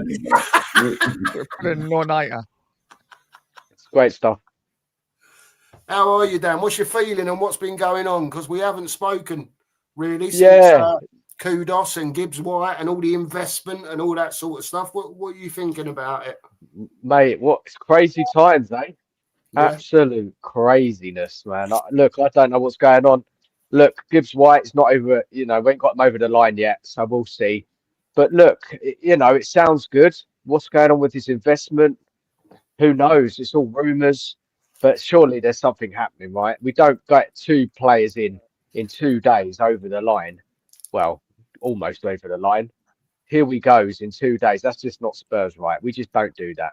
So look, there's something happening. Obviously, there was a sign in that interview, Levy and Vinay. Levy was talking about winning the league and Champions League, and obviously he knew something was happening, right? Because it was a bit crazy coming out to say that. So look, guys, let's hope that we keep bringing in these signings. It doesn't end there with Morgan Gibbs-White, and that we keep going. There's talks about Wharton. I don't know how much he's going to cost. Palace is going to want at least 70 mil for him. We need a left back. We need another striker. We need to sell Richarlison. Yeah, there's a lot to do, guys, but exciting times. yeah, definitely. Yeah, we was just talking, Dan, about it's all right, us fantasizing about more players coming in, but Eugene was right what he said. We've also got to think about getting players out as well, haven't we? Yeah, well, we do, because Basuma, we heard today that he wants to stay. Yeah, Yeah, it's funny that, isn't it? Suddenly players, they want to stay and fight for their place. Yeah. Well, because they know something's happening, right? Something big may be happening at Spurs, and everybody wants to get involved. So look, they can't keep everyone. Players are going to have to be sold, and a big sign will be when we go on that tour, right? Who will be left behind? Yeah. Dan's light's gone out. I'm in the garden. I've got like one of those lights, those lights that come on. Security lights. Dan finished talking, the light went out, and that was it. It's brilliant. I mean, personally, as a Spurs fan, mate, I'm over the moon, mate. That Do you believe, Mark? Do you believe it's going to happen? Listen, the investments come in. We don't know the full scenario over it, but there's been some money come in. We've bought a couple of players. I don't expect everything to happen, Dan, in one window. I said earlier on, I'd like to see if we could get another one in this window, another one in January, and then continue in that vein. Do you know what I mean? Make it look like we're building a squad that's going to compete, over the next couple of seasons. And I think if we're doing that, no one can complain. It's just if we buy Morgan Gibbs-White, we buy Kudos, and everything just stops. I think that just tells you that's where we were. But I don't think it's going to be like that, to be honest with you, because there seems like there's been too much positive stuff going on and coming out from the club in the last couple of weeks for it to not necessarily continue in the same vein as it has last week, buying two just like that. But when there is a transfer window open, when a player does come up that the manager wants or that the club want, and you can see straight away, wow, I like that. We're all going to be on board with it at the end of the day, surely. I would have thought, anyway. Yeah, look, at the moment it's just Kudos, right? So far, yeah. I mean, Tell's come in, re-signing Ben Davis. So look, we've got to do a bit more business. We've got to get more in. We've got to get some out. But look, I like Frank. I think he could do well at the club. He just needs a bit of time, right? Player's got to get used to his system. What's the ceiling under Frank? Who knows? As I've been saying on my kind of the videos I do, is that if we can get him anywhere near like Poch, that'll be fantastic. Who knows if he can get that close? We don't know, do we? We really don't. Premier League's very competitive. A lot of people doubt its quality compared to other leagues. But look, there's so many teams we've got to catch up, isn't there? Look, the likes of Aston Villa, Newcastle, Brighton, Bournemouth, they're all ahead of us. So it's going to be a season of getting up that league, getting that style of play in place through Frank, progress, right? Throughout the season, there's going to be defeats. It's going to be defeats, you Uh, know. You know, it's about being Dan, realistic, isn't it? Go on. do you not think, Dan, if we signed, we've got Kudos in. If we sign Morgan Gibbs-White, do you not think that takes us straight above the likes of Bournemouth, Brighton, and teams like that? Villa, What, even. Kudos and Gibbs-White? Yeah. I don't know. I don't know. We'll have to see. We'll have to see how we get on under Frank. Look, it's his first season, isn't it? You know, it's going to be an adjustment period. We've got to be a little bit patient. I don't think Frank, when he takes over teams, it's a fast start. I think it takes time, looking back at his past with the teams he's managed. So, look, at progression, it's what it is. Progression, getting back up that league, being competitive, cutting those defeats out. You know, I know it's basic, but we've fallen off a lot. 17th in the league, man. These players, they've got to build their confidence up. They've got to get used to the system. I look, it's going to be a lot better than last season. I'm convinced it will. How better that is, I don't know. We'll have to see throughout the season how this team's getting on, how the new players are getting into the system. Look, guys, it's exciting times ahead. No, I'm not pissing about it, Nige. We should be ahead of Bournemouth and Brighton and all that nonsense. You know what I mean? We should be ahead of them. Yeah, we should be. So, We you should know, be. obviously we weren't last year, but I believe we are anyway. Yeah. Oh, Yeah. Are we I mean, picking a let's be bullet? serious, We boys. bloody are.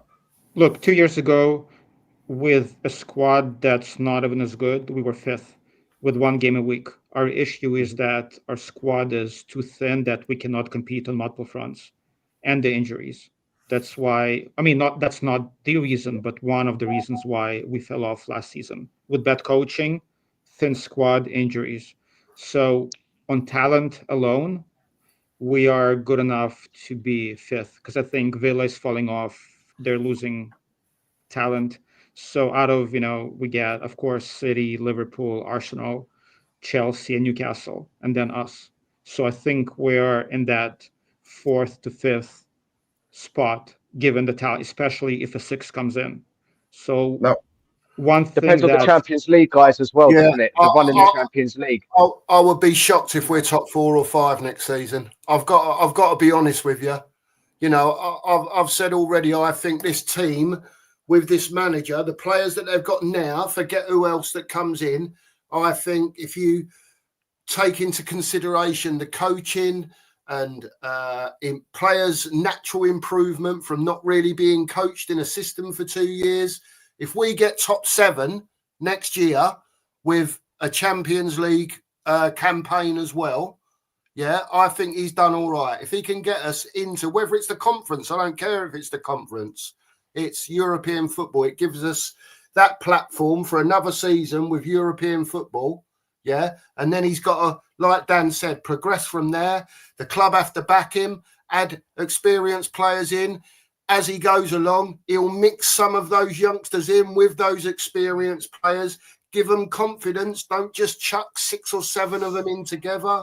One here, one there, integrate them when he has to, when he feels it's a good time to integrate them, give the youngsters confidence and go from there and build the squad and a team going forward.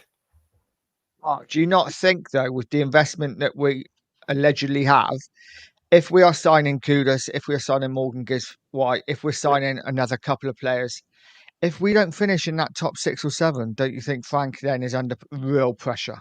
I agree. I was about to say that top 6, even the 7th for me, with the investment coming in and with the depth, I think 6th would be the minimum for me, where I would say our players, if you just look at the players alone, and compare us to Bournemouths and Brightons and Villas, I think our players are good enough, barring injuries again and everything else, to be top 6.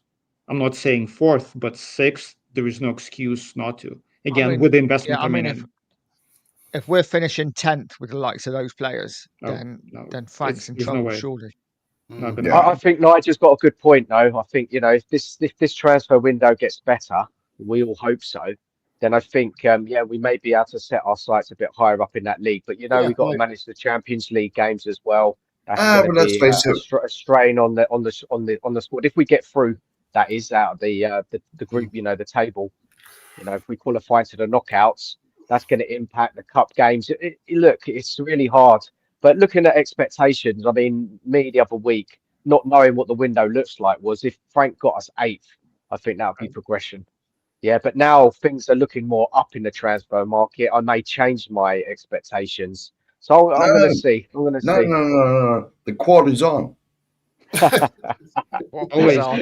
always is. Let's What do is it. But like I was just thinking with with a bloated squad or a deep squad, one blessing in disguise could be that maybe for once we might be able to actually compete on multiple fronts as well, just given how deep the squad is right now. So let's say if we cannot ship out Bissouma and Bentancur and Son and Richarlison, there's no excuse now not to be able to go deep in FA Cup and League Cup. Champions League is a different animal. I'm not even talking about it. I'm just talking about domestic cups. There's no excuse. We have more than enough quality on the bench right now to go deep into those cups. So I'm hoping that that's what the club is thinking as well. For once, they're giving us a deep enough squad to compete. So we'll see. So Eugene, what's your minimum expectation then? 7th, 6th, did you say, with this squad? I mean, as Mark said, like I don't want to put like a place to it, right? I just want to see improvement. But just based on what I'm seeing, based on the investment coming in, let's say if we sign Polini or Wharton, just based on how things are right now, there is no reason why we shouldn't be finishing at least 6th, right? But again, for me, I'm not gonna say I want 5th or 6th or 7th. I just want to see, as I think Nige and as the boy said, I want to see improvement, right? I want to see the youngsters improve, and I want to see some sort of a plan, and I want to see us finish stronger than when we started, right? The issue with Angie was in the first year we started out strong and we tailed off, and I want to see the opposite. It's okay if it's a slow start as long as we kick on as we go along. And if I see that, if there's clear improvement, I feel like the fans will be on board. But as I said, based on the money we're spending, I mean, 6th, there's no reason why we can't finish 6th. Plus, especially like Bournemouth is losing players, Brighton is limited in what they can do, Villa is going to be losing players, they can't buy much. So it's just between us, Chelsea, and Newcastle for, 4 or 5 Newcastle years. can't really spend until they sell either, can they? Well, exactly. Can't So attract it looks either, like, can they? yeah. Huh? Let's face it, they're going to be losing Isak. Isak's almost certainly going to go to Liverpool. Y- I don't Oh, you think see so? Newcastle as Mm. big as a threat because I just think no one wants to go to Newcastle. Yeah. Not really. Not your top players.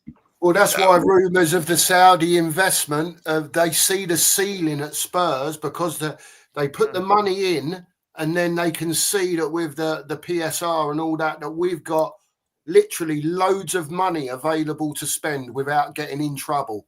Whereas at Newcastle, they can't spend any of that money. Whether it's a different group or not, it's still Saudi money, if you know what I mean, if that's what it is. And we're in London. And we're in London, So you have to look guys, and the Frank, it's a new pressure for Frank, isn't it? Right, it's a step up in the club. Different pressures at Spurs. He's going to have to get used to playing a low block a lot, especially at home.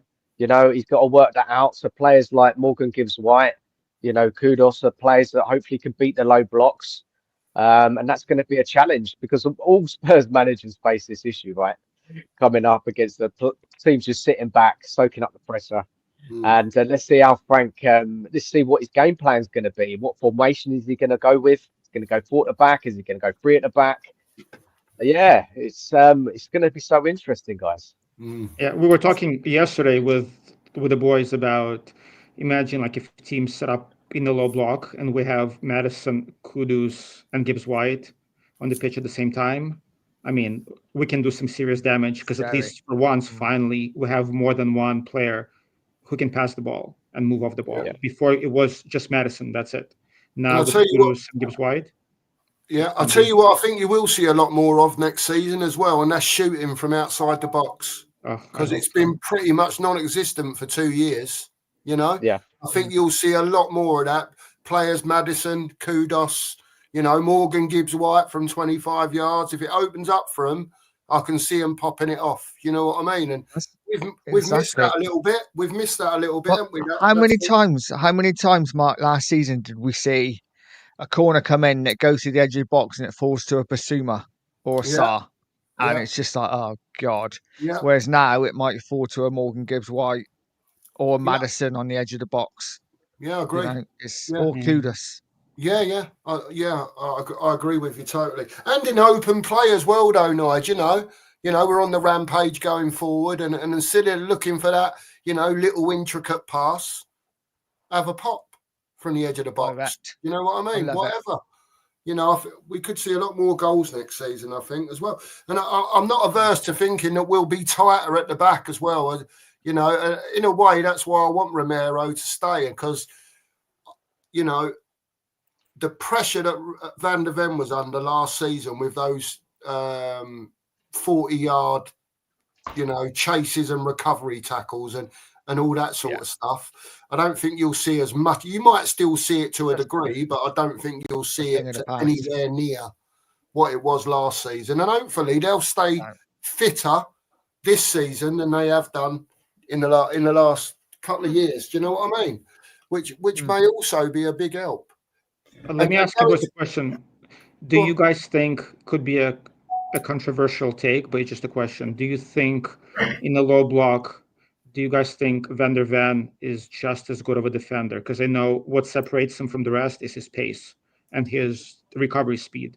If we play low block, do you think he has enough defensive ability? Because I know, like, he's not great in the air, but do you feel like he's a good enough defender to play in the low block? Yeah, I'll take this one because we have seen it. We have seen it, haven't we, in that Europa League, in that final run. We have seen him defend. I think we need to see more of it, and I think the heading is a bit of a concern. But with the right coaching in there, I think there's no reason why Van der Ven can't be the complete defender, right? He's still young, he's got time to grow as a defender. We all know his strength with his pace, those last-ditch lunging challenges, and that silly high line we had under Ange. So look, I have confidence in Van der Ven. I think there's more to come from him. But yeah, he will be tested in different ways in the Frank system. Yeah, that's a good point. And we talked about captains. I think he's a future captain too. He has something about him. I think he's a future Netherlands captain, and he might be a captain for us in 2, 3, 4 years if he stays. Yeah, definitely. Look, chaps, thanks for coming on. We've been going for 3.5 hours. I know Sheriff's had a long day. He's been out there fishing. He's getting tired. I think we've all done very well to do 3.5 hours. I'd like to say to Dan and Eugene and who was on earlier? Andy? Andy was on earlier as well. Andy Lester. Yeah. Was there anyone else on? I can't remember. Sorry. If anyone can. That was it. Anyway, thanks to everyone for coming on. We're going to wrap it up. It's been a great show. Really enjoyed it. Thanks to the Danalist. Dan, make sure everyone subscribes to the Danalist. Make sure everyone subscribes to Nige over at Pure Coys. They're both doing great work there. And please subscribe to us. We're going to try and start getting out a bit more content out there, get you chaps involved a bit more, so on and so forth. So is this one of them nights, Mark, where I do It's a Good Night from him? Is it one of them? Or not? It's lads down the lane. It's lads down the lane, even though it's on 2 marks. So I'm going to pass on that tonight. Are you, mate? Yeah, I'm passing on that tonight. What I am going to say is thank you ever so much to everyone in the chat for being here. All the guys that have been on, we've had a fantastic time. We may be back on Nigel's channel tomorrow for half hour, an hour. We haven't spoke about it. We could be on this channel. Who knows? But are we? But thanks everyone for watching. Have a great evening. Have a great Sunday, and we'll see you all again soon. Come on. Good night, lads. Spurs. Good night. Come on, you Spurs.